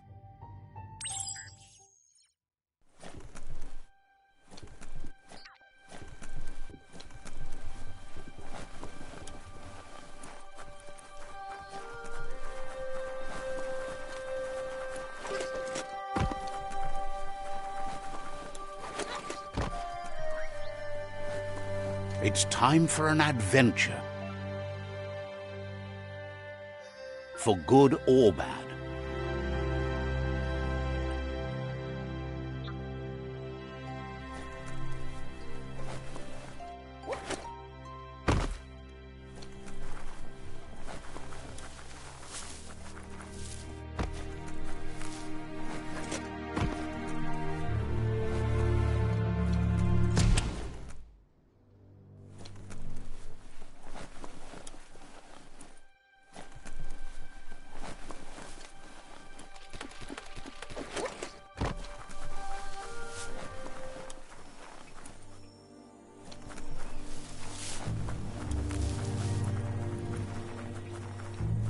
That's a resource totem, a monument left behind by those that picked scrap, trying to keep the area clean.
Every day comes with a new chance to save the world.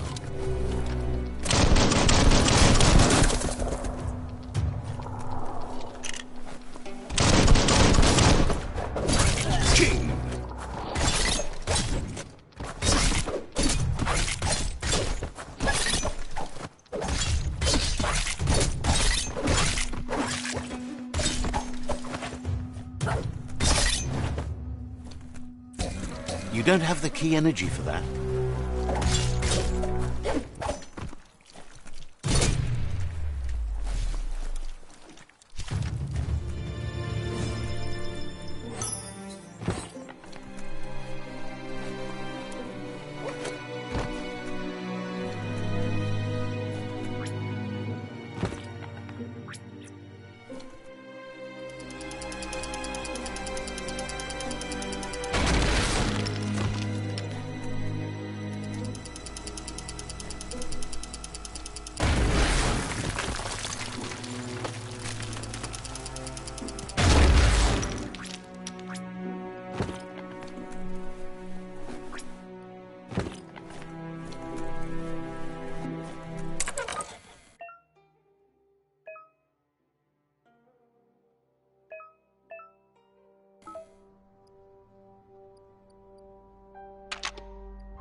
You're empty of ki.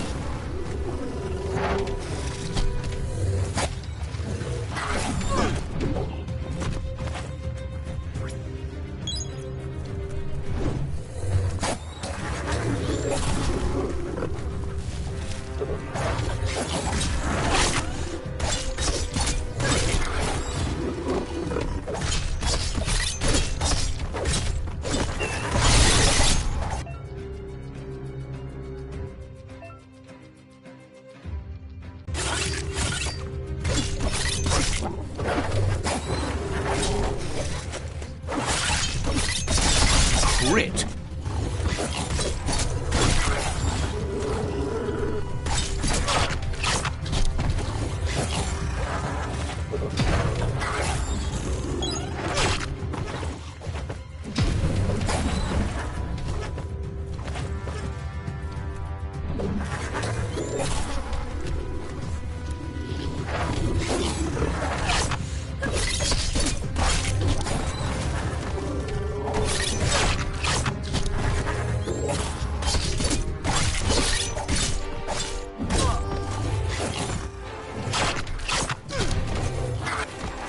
You might want to fall back.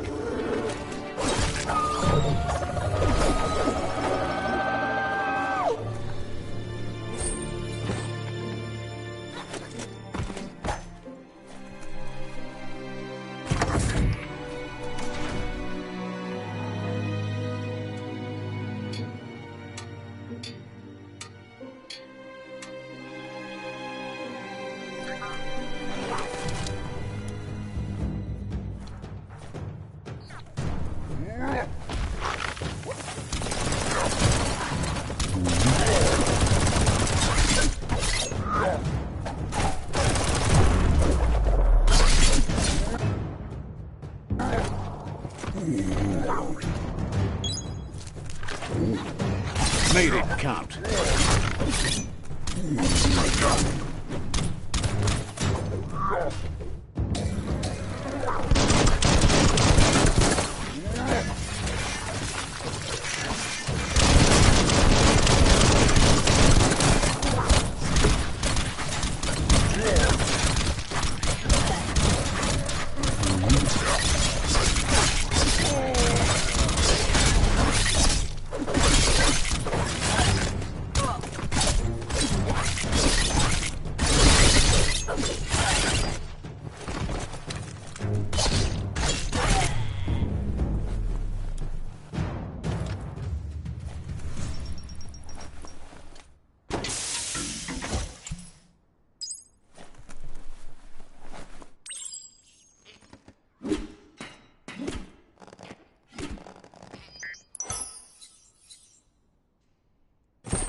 Toxanol's offshore drilling caused oily matter to spread with the rain and contaminate both the groundwater and open surf.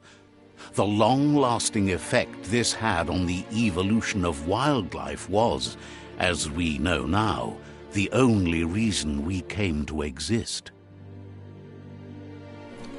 Fate is funny that way, but it won't always make you laugh. Looks like the switches need to be turned to match so enough charge can flow through the conductors.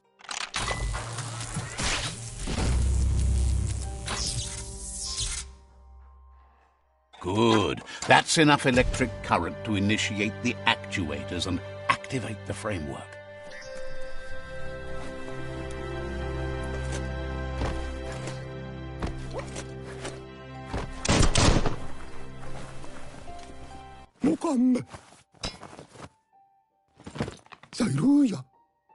He's got the goo glide functional. You'll have a pull hook and a salvage net, but no armor, and an engine strong enough to break through the thick goo further out. There's debris floating around on the surf that might be blocking your path or needs to be towed. That means you'll need a device so you can get it out of your way. Goop says Gizmo's devised a cannon for the goo glide, but instead of bullets, it flips quacks, squeaky distractions for the triple attentive porky puff, which will give you time to get yourself in position. The best way to find quacks is to talk to Gulp. He has the bearings of the surf archipelago and knows where the quacks like to float. This means you'll have the privilege of visiting Gulp in the Sinky Dink. He'll be able to give you directions to where you'll find quacks. That's where he bobs. Gulp refuses to move from that barge, despite the fact it makes him burf. Goop's not sure, though, if it's the surf sickness or the radium syrup that causes it.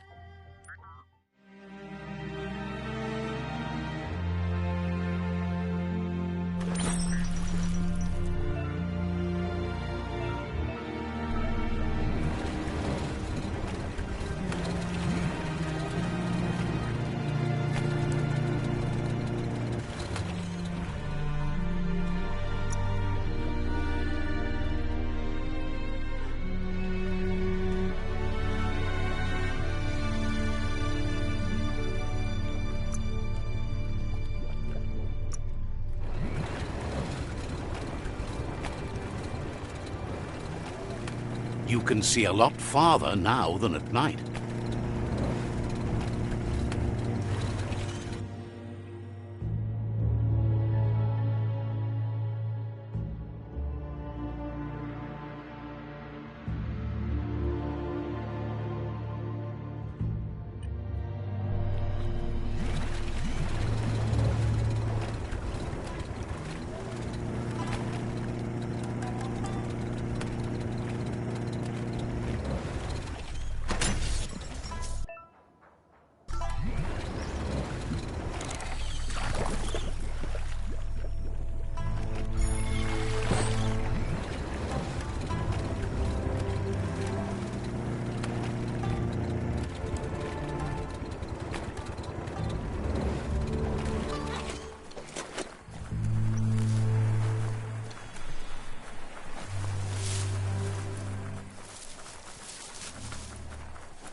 So much damage.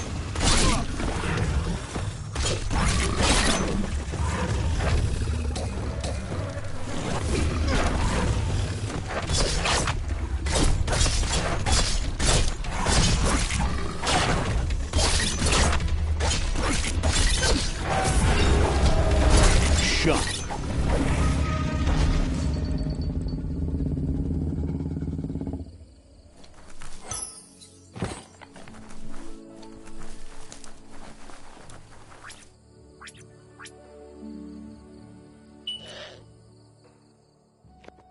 Be careful where you grab that mount.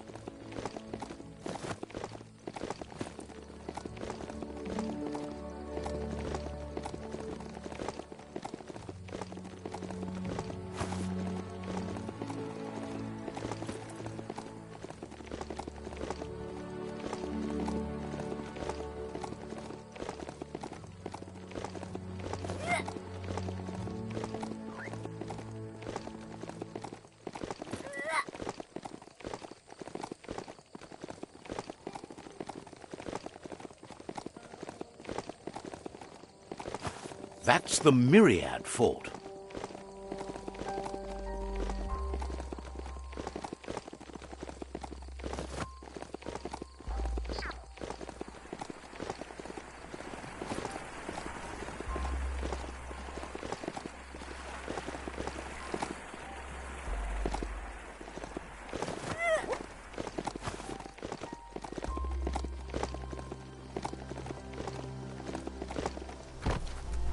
Let's see.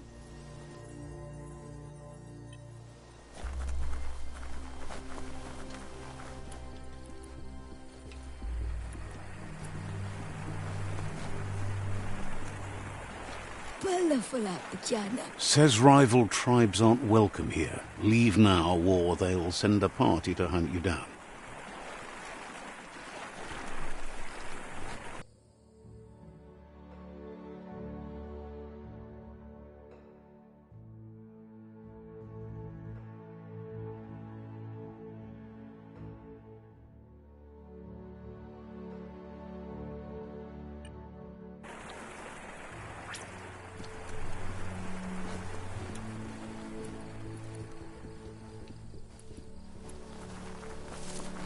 Don't hug your mount. It's not your friend.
Don't forget the past. Learn from it.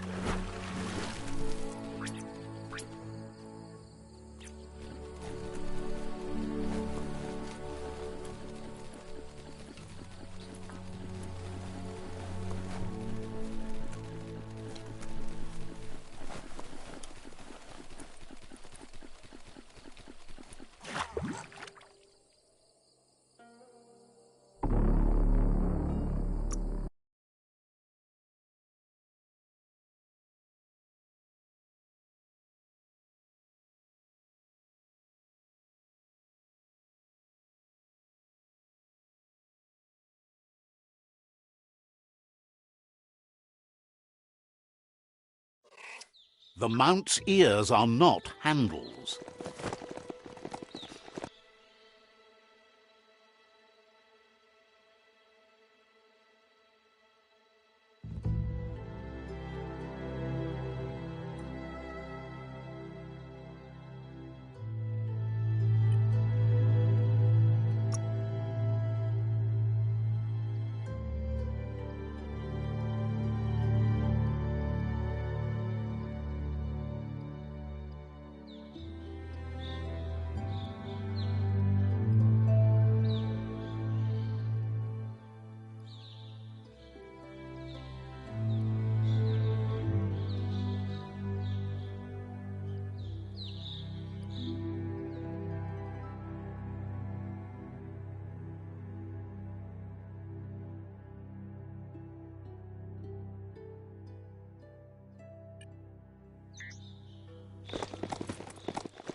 The oil claimed this land a long time ago.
You made it to the quarrel spot. You've got to hate what the fight has done to it.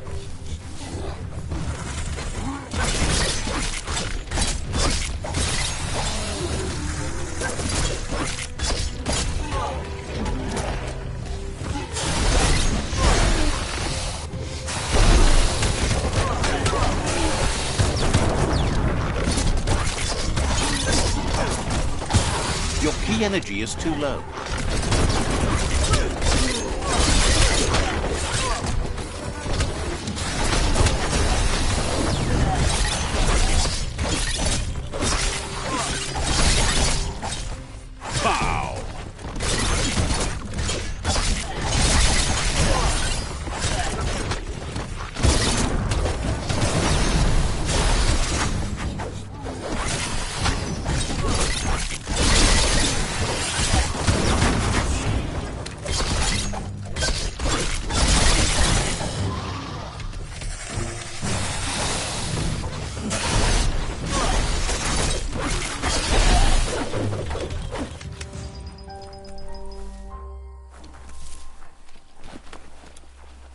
You have a chance to change the future for good or bad.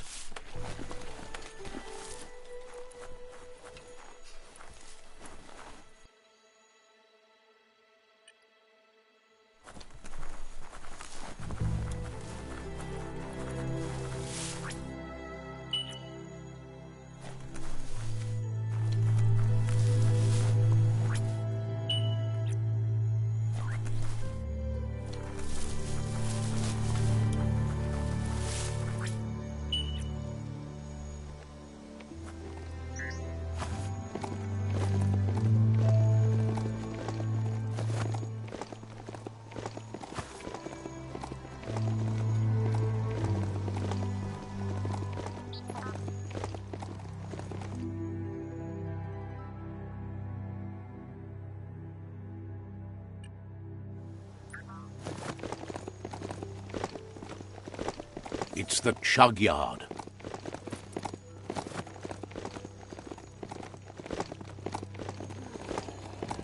This box once tailed a chugger. Now it's just off track. Tribes always scavenging for scrap, and the yard has plenty to go around. But they should have stuck to looting instead of playing around with sprockets. Bomber bonkers busy ram-banging the door. This is your chance. Wham!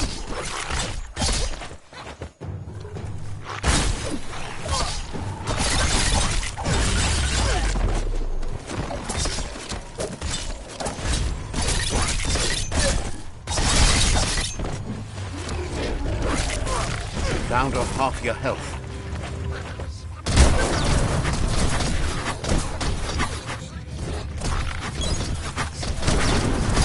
Now that's a pleasure.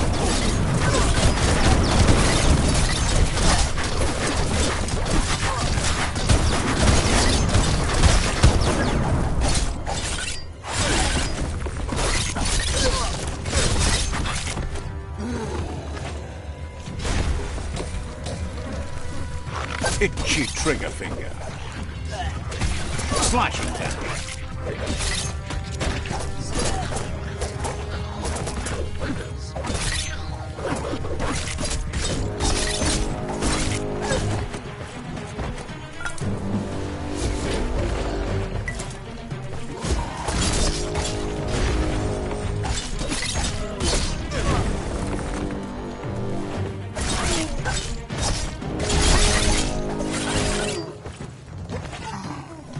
You've got nothing left.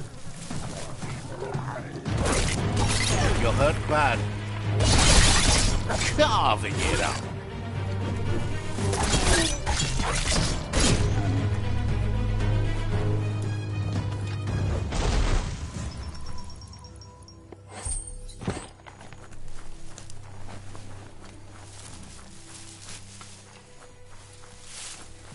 Nothing's more important right now than this.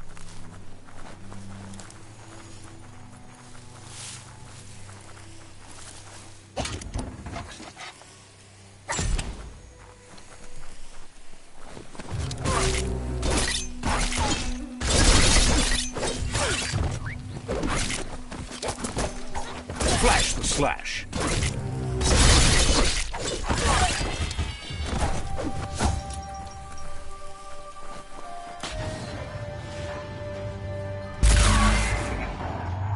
Yes, you can do anything. The sky's the limit.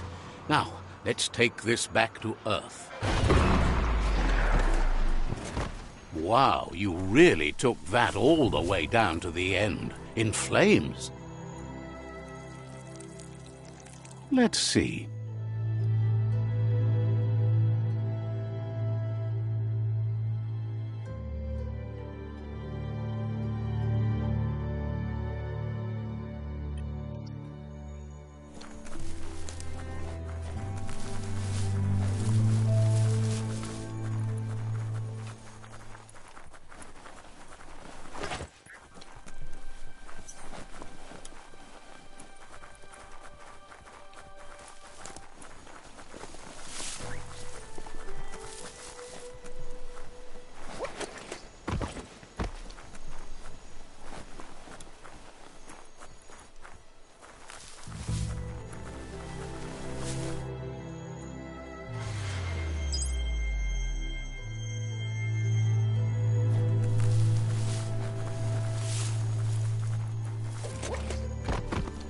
The board mainly has posts from those that used to work at the chug yard back in the days gone. They don't make much sense these days. Not much more to say about the board, but Gizmo is holed up in the underyard here working on that Mekton of his. The Toxanol Corporation used to run chugger-chuggers out of here, big machines on rails with smokestacks that fouled the air. They can carry you anywhere you like. Well, anywhere that they go to, and then you can leg it from there. You're on the right track. Keep your eyes open.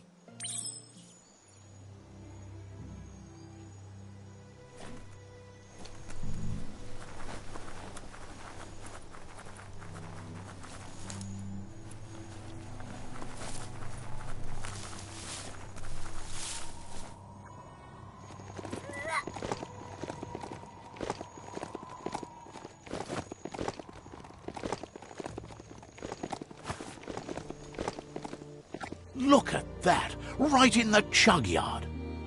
Follow the rails and you'll find all sorts of little treasures scattered all over the place. Of course not, but they get you closer to wherever you might want to go. Good work finding that track. They can teach you so much about the world. Keep looking for more.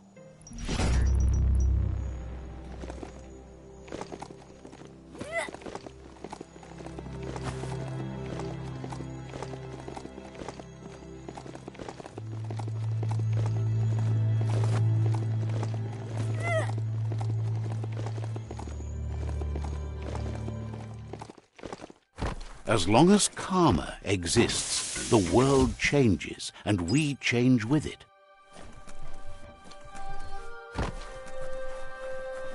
It's a wonder some of these up and downs still work. Guess they built machines better in the past.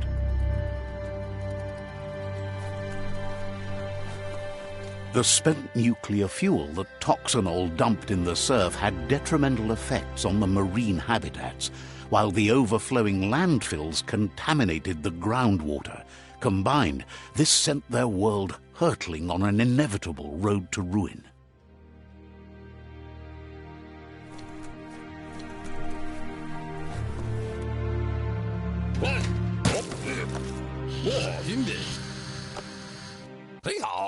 I need to brush up on my Wando, but I have a feeling he believes it was you that caused the bang at the yard.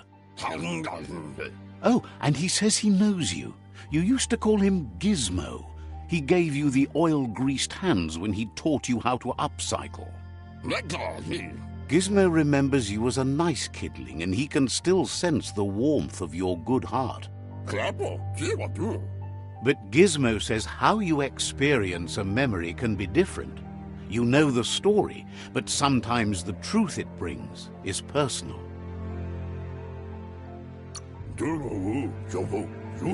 He hopes you remember that one time he taught you to upcycle, and hopes you've had some use for it over the years. He understands history made Lupa Lupin a big part of your past, your present, and soon, your future. You still believe there's some good in everyone. You still have hope for tomorrow. He says you should know that what's meant to be will always find a way, but history shouldn't consume you.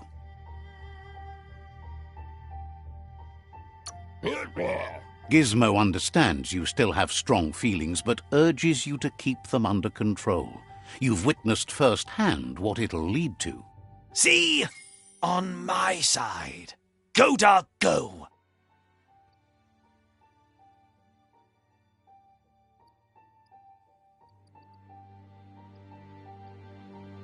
First instincts can be truly awful. The fun thing is always the right thing. Next time, look at it with a clear heart. Darkly dark, dark. Sad to see the Tree of Life is going to die and take everything with it, but it's not like he didn't expect it. Understands why you're bent on finishing the world off. Supposes it's a mercy to make it faster. Wonders if you liked working with the Jagni. They always hunker down in their homes, gathering their things around them. But that's not important now. Gizmo says it's taken a long time to bring the past up to the present, and where you go from here is up to you. You need to set the past aside, at least for now. He can't leave the underyard as he has no protection against the vacuum in the dead zone, so you need to salvage scrap to upcycle the Mekton, starting with the old crate outside. You should return when you've retrieved the scrap. There's no time to waste if you want to make the Mekton strong enough to fight the Jumbo Puff.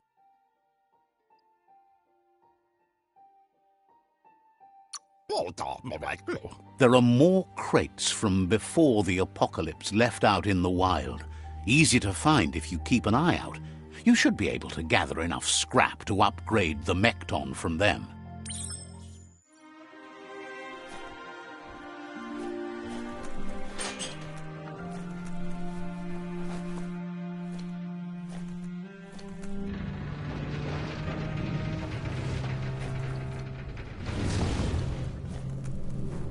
There's short of breath and death to this zone. Better take care. He who half breathes, half lives.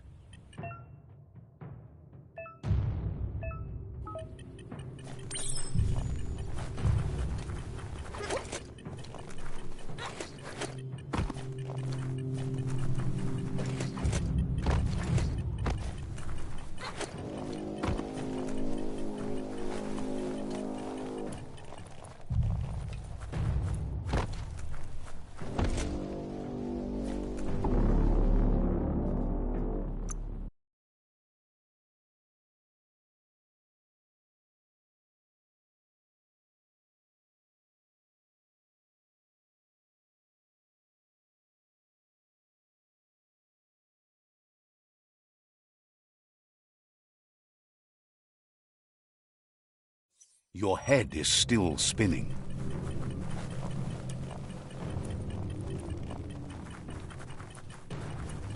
That's the leftover you're looking for.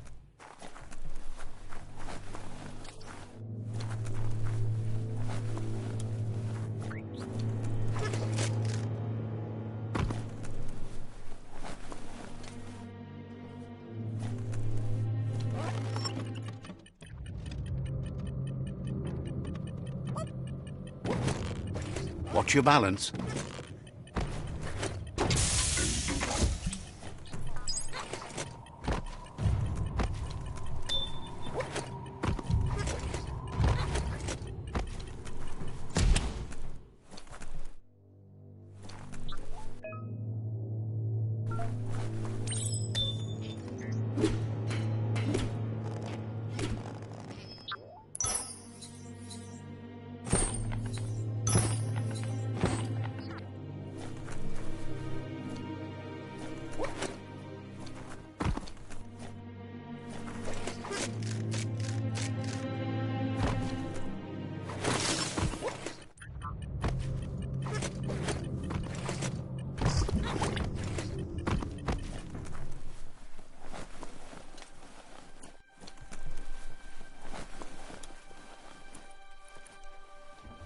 You need to line up the switches so they match.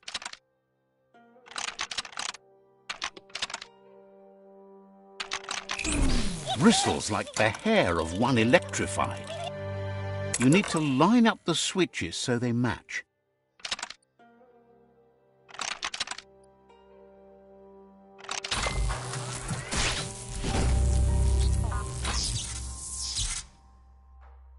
Good. That's enough electric current to initiate the actuators and activate the framework.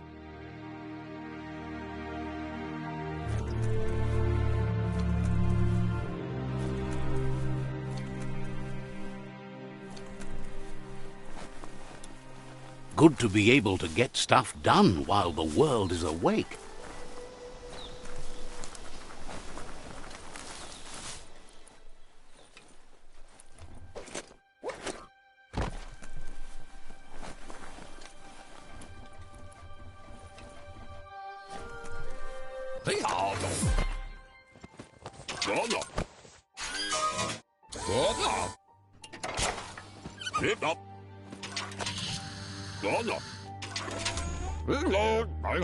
He says that's enough to get the Mekton functional. You'll have an engine, a fuel soaker, a gun and a gathering net, but no armor, nor enough oxygen supply. Something he devised to salvage valuables from the ground. There are usually spots hidden beneath puddles of oily goo where you can use the net. He's been working on another project for the Mekton, a cannon, but it needs ammunition, and by that he means the scripts. He says if they're trained right, they'll turn into a distraction for the jumbo puff. The best way to find scripts is to go talk to Moog. He knows the ins and outs of every breathing thing left alive after the apocalypse. Unfortunately, this means you'll have to venture farther out into the dead zone than Moog's camp on the steep depot. Once you find Moog, he'll be able to give you directions to where you'll find scripts. It's a little feisty and tough critter, a perfect fit for a live ammunition, if you ask him.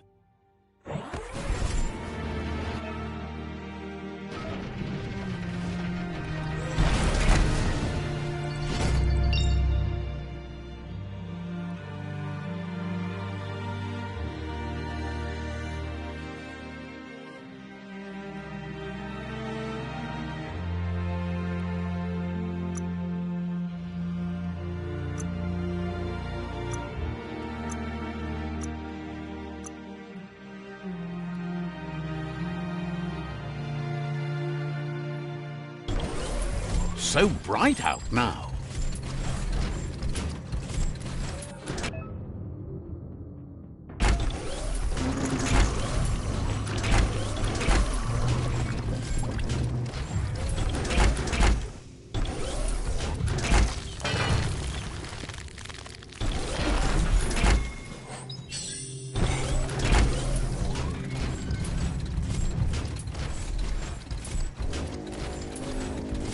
The grease monkey's mekton is built sturdy, just like himself.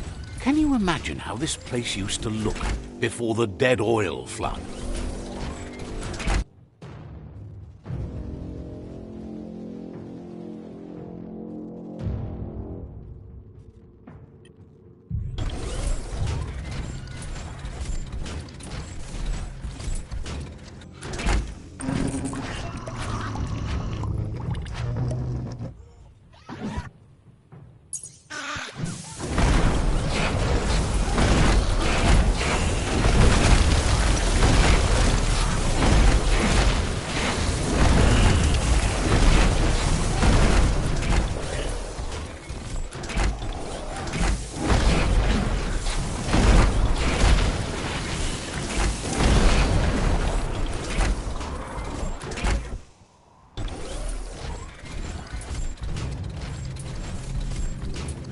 Might want to hold your breath before you head any further.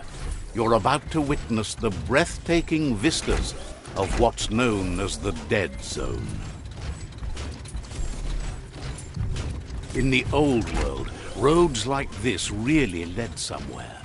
Now, most of them lead to disaster.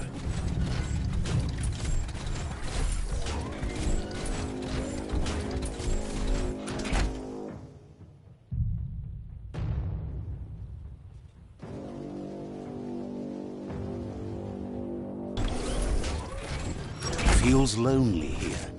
Even the air is gone. That over there is Steepo Depot, the cliffside that Moog hangs on to. A climb stringer? How unusual. Potse. In mo. Diava. Inta badaj. This one's impressed to see you out here. He figured you'd be dead by now. Not many are as tough and clever as you must be. Inta badaj. Says a monster hunter hears many things on the wind. Govein. Moog says that all your power doesn't do you a bit of good if you're not willing to pull the trigger when the time comes. Badja analove. Out there with the monsters, it's kill or be killed. Which will it be for you? Wuksa u inta badankali. You might have a steady aim, but you need to be sure that you pick your targets with care. It's hard to make those life or death decisions for others, but someone's got to do it. Otherwise, they'll do it themselves, and you know they'll miss.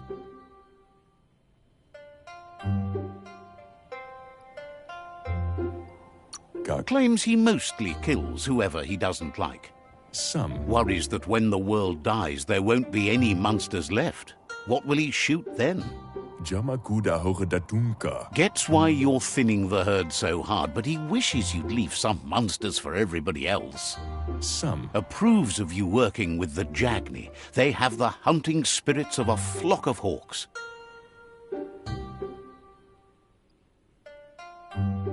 Ahai arin kashumal. Enjoys it when he gets the chance, though they're not much good against monsters. Kun. But enough of that, right? Kun. He says the wildlife, nature, has changed and turned against us. Instincts of survival took over when the world changed. Dakadnio umumwaka. He's not sure about their veggie diet anymore, and if it's changed, who knows what it's done with the chemical composition of their body output. Right now, though, he feels he's come to a point where he's got a pretty clear idea on the whereabouts of monsters, both tall and short.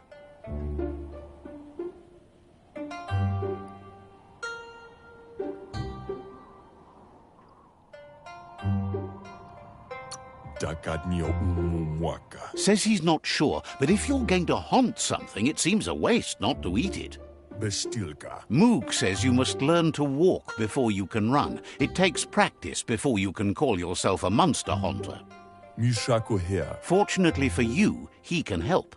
He understands you need to start off with something small before you go big. Dana untizavela. There's no better place to start than a squip cave.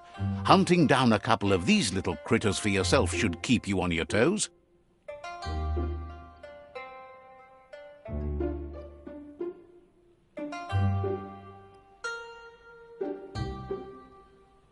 Why adfuno diabe? Says you stick to the haunting and shots present themselves later.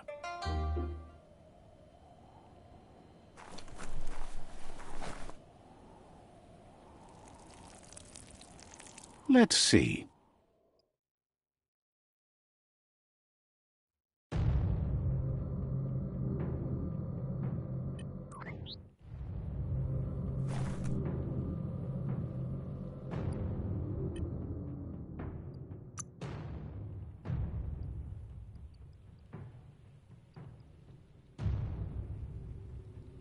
Looks good. As long as you're happy about it.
Well done.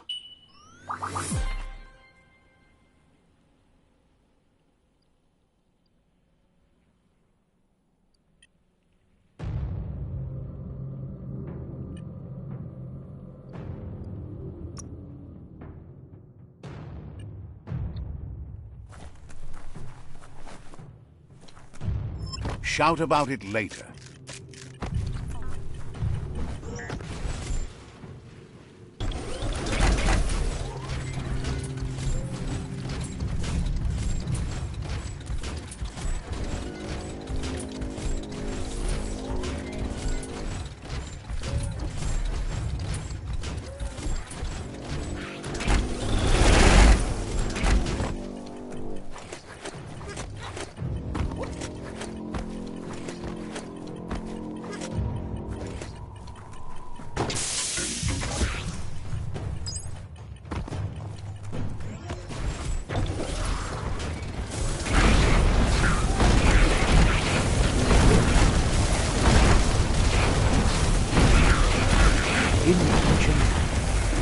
Just go to a place like this to get a proper meal back in the old world.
There's not much left of what we used to call our world.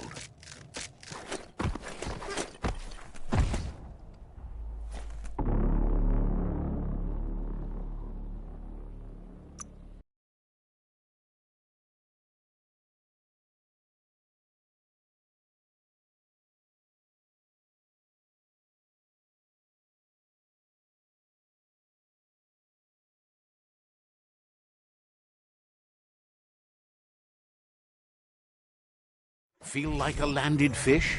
You sound like one.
Nothing beats your own 2 feet.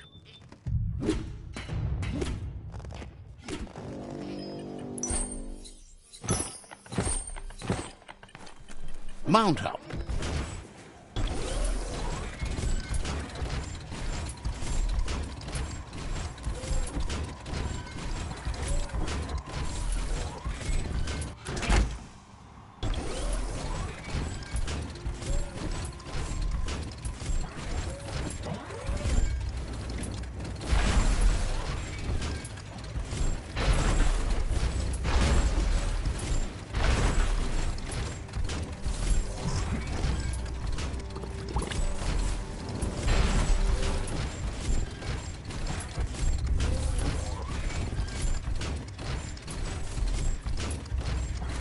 Make sure you know how to get back. Wait, it's the script hole-up. The place is just filled with critters.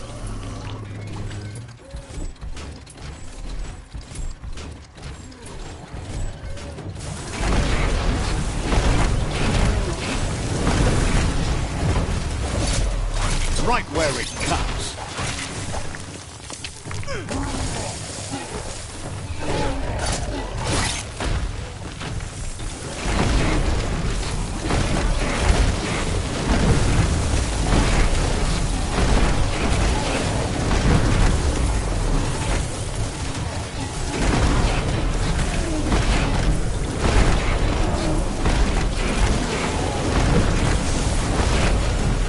Middle-lifed.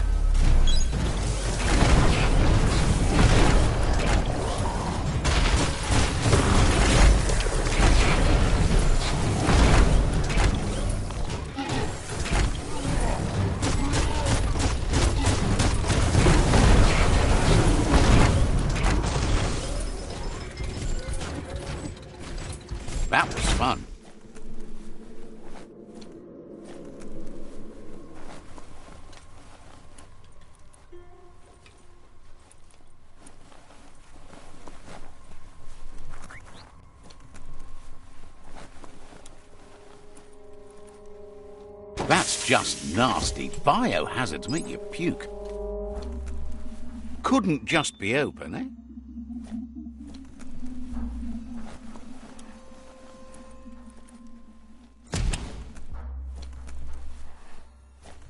Once the volatilization from the nuclear waste evaporated, a volatile gas rose through the soil and infested structures, even Toxanol's own buildings. So, in a way, they caused their own death.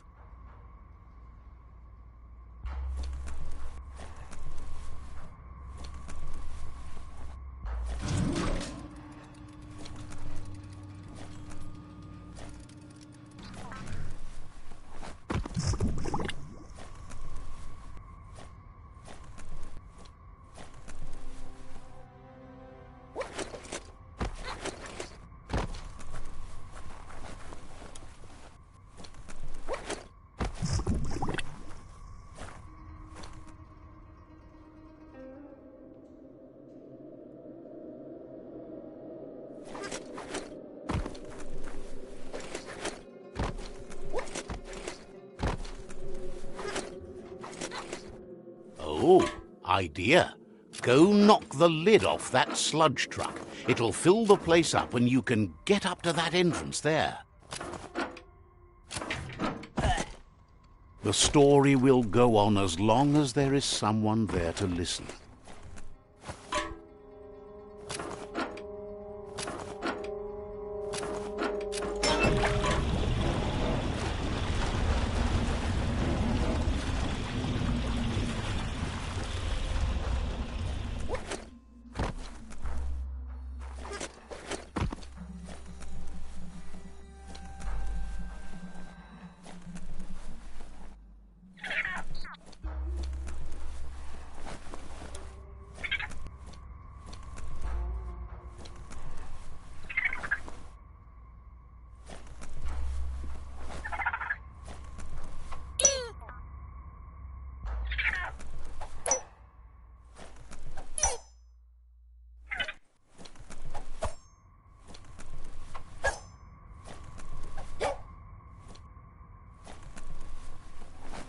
You need to line up the switches so they match.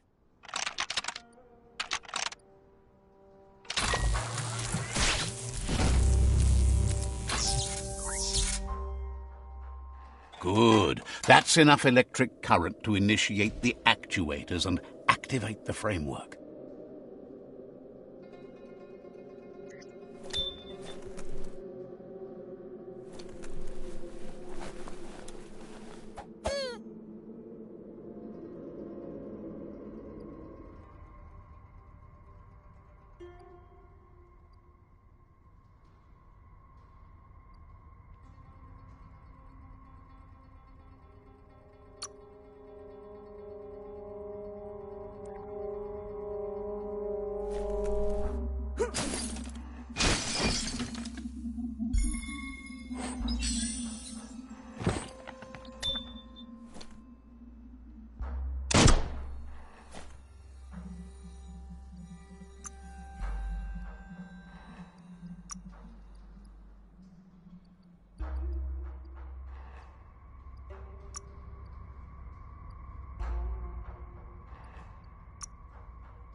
This won't end well. It'll end fantastic!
You're such a luckster.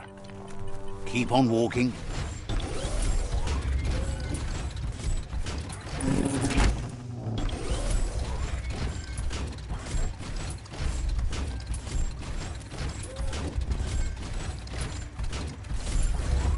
There's a place and time for everything, but for that city scenario, it's already come and gone.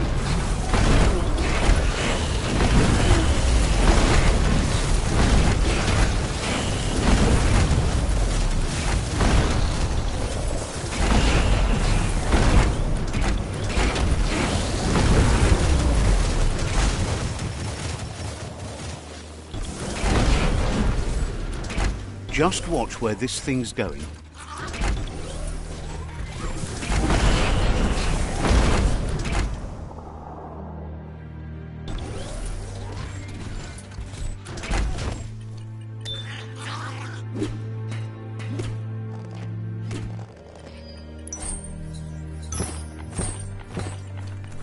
Everyone's going to hear you coming.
Bring out.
sandwich.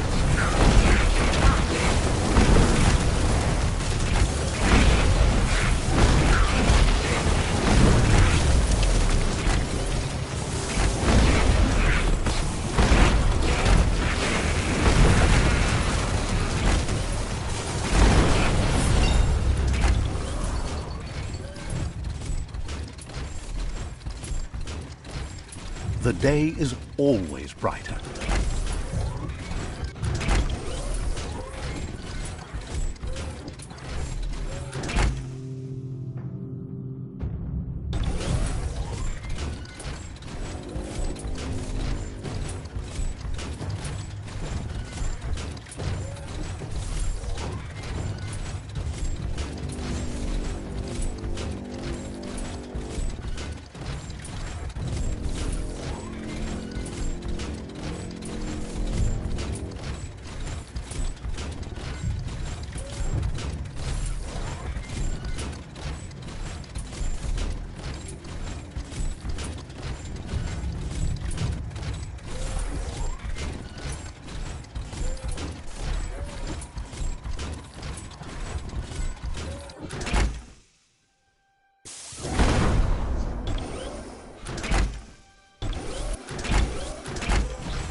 He says that's enough scripts to sustain the Mekton's claw crane cannon with infinite ammunition. Well done.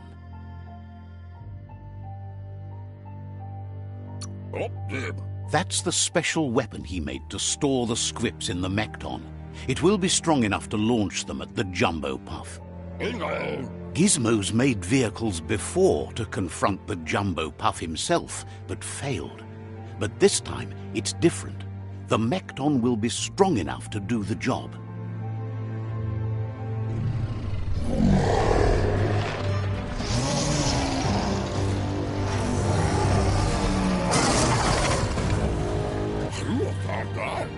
It's time to put a stop to the World Eater now, otherwise he fears the damage it's caused to the tree already will be too much to handle. There's time to improve the Mekton before you confront the Puff. There are more wreck boxes out in the dead zone with gear you should be able to equip the Mekton with on your own.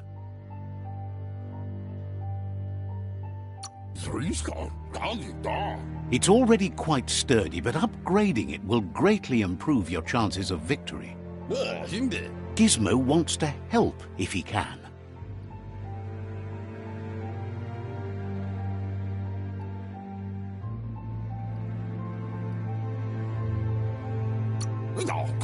Feels bad you were abandoned as a kid and sees what that did to you.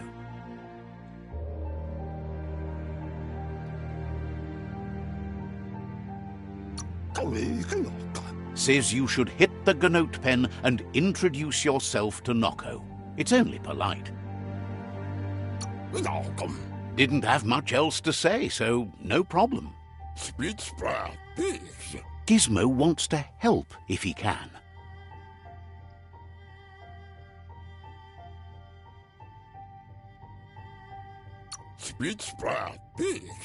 You need to help Gizmo defeat the Jumbo Puff before it destroys the West Route. Confesses the hard work is starting to take its toll. They're all getting a little tired. Says you should take it easy. Gizmo wants to help if he can.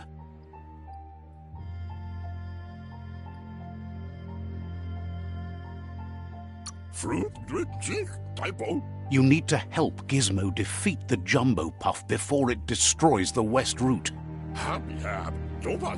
Thinks the Lotus Tribe has the most dedicated members. Wishes you goodbye. Gizmo wants to help if he can.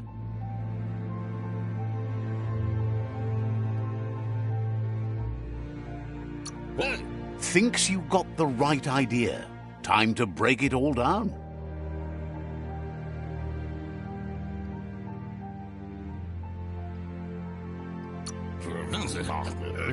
Thinks you've made many angry. Maybe you shouldn't be out in the day.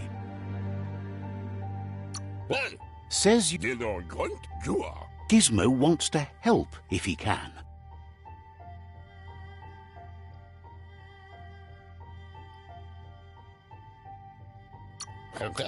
Understands you have things to do.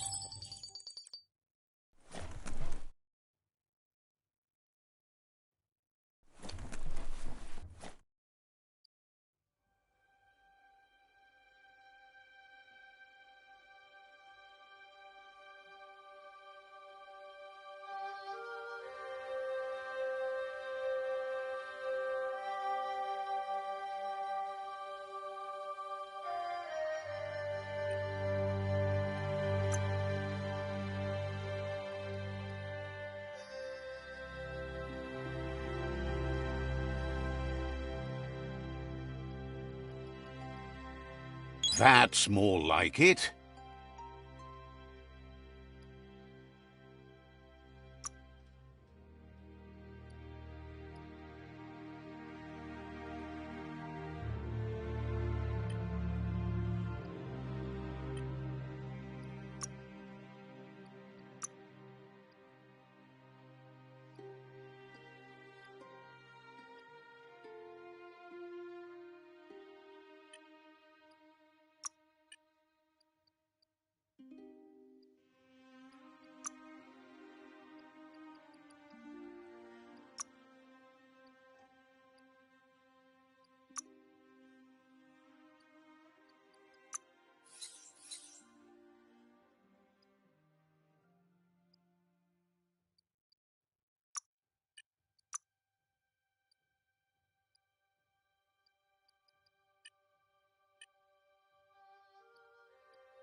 This story is as powerful as you'll let it be. Feel that power.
dead yet. Just keep your hands upon the steerer.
Great view from up here.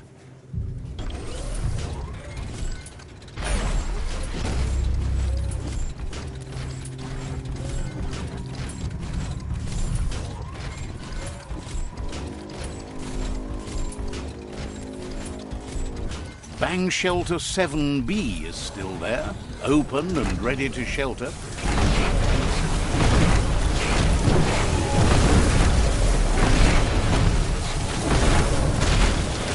More than a flesh wound.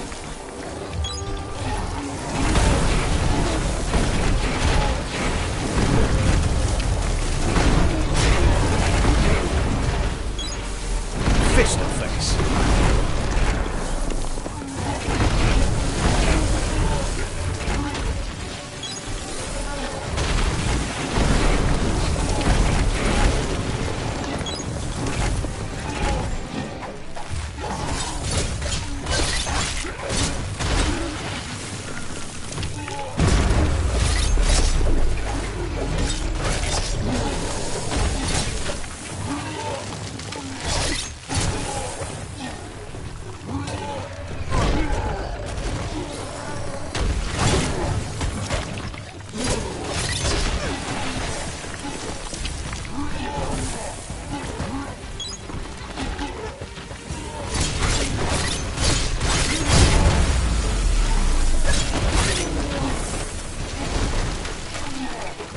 Watch it.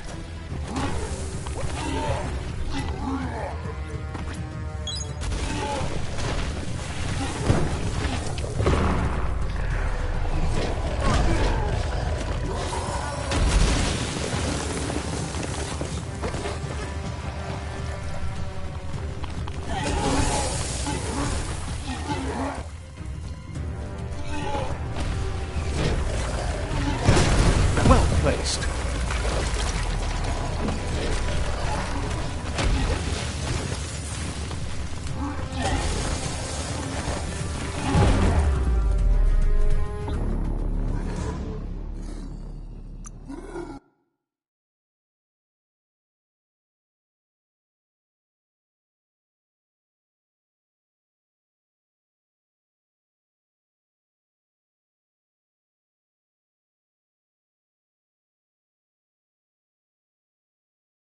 The chill here makes you shiver a bit.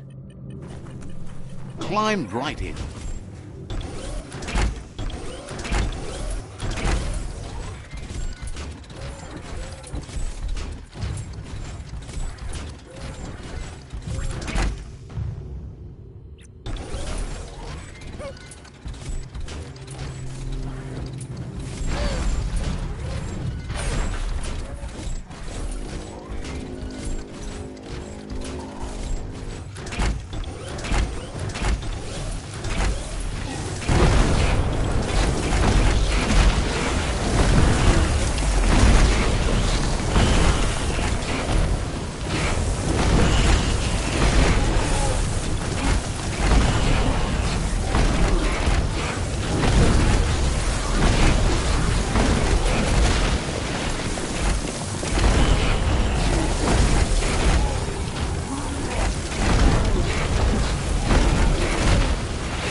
Playtime is over.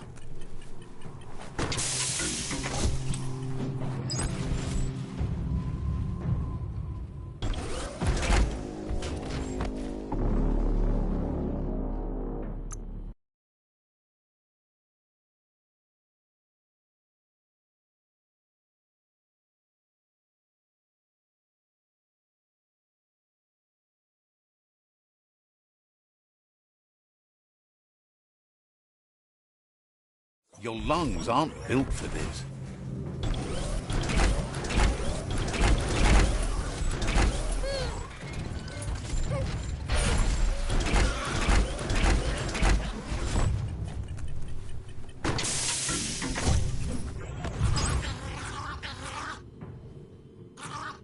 Enough of that.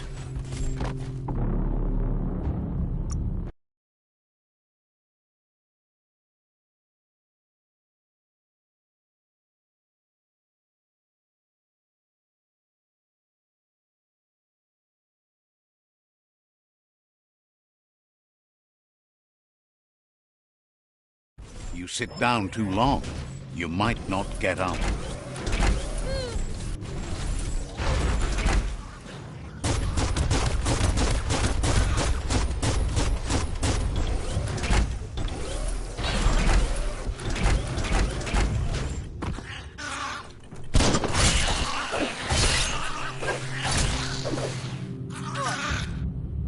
You're on the ropes.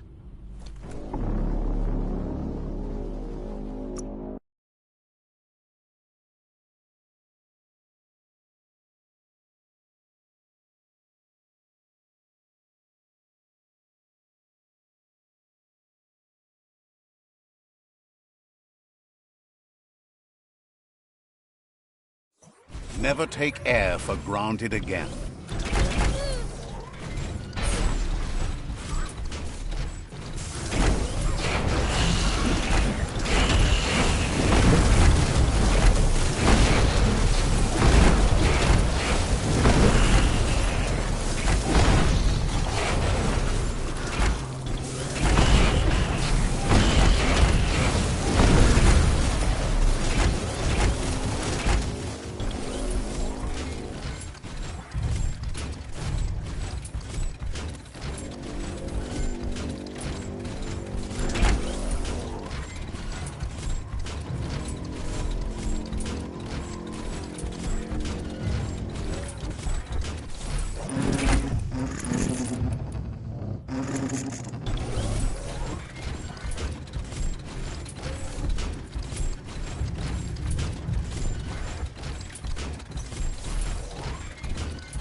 Roll out.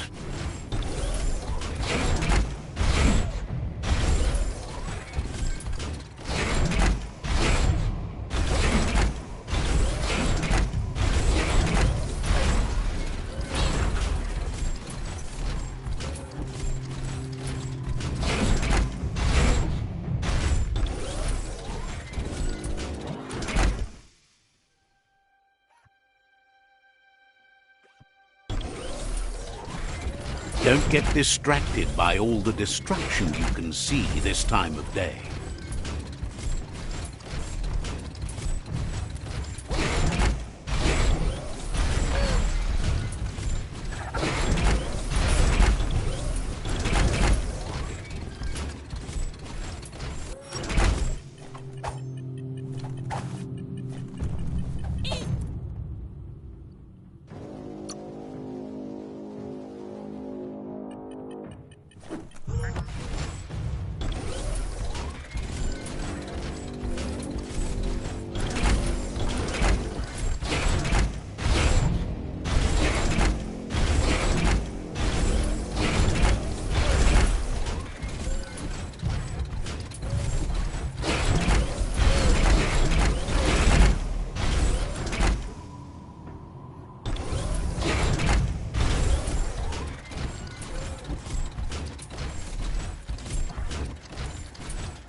Get under that sky while you still can.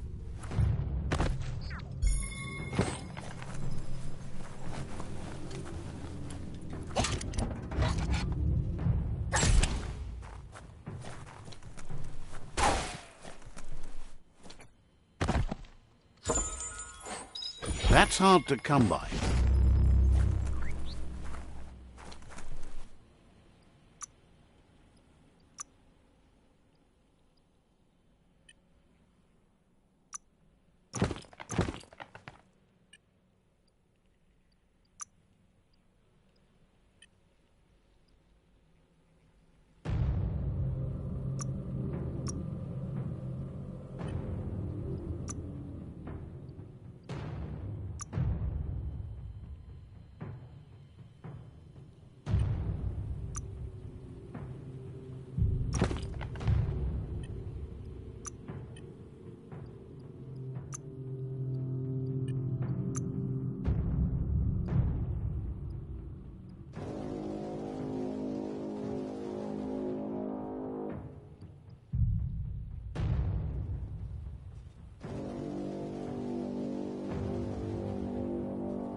You've got everything you need to make something special.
Bang Shelter 7B is still there, open and ready to shelter.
It's a game of life, yours and everyone else's.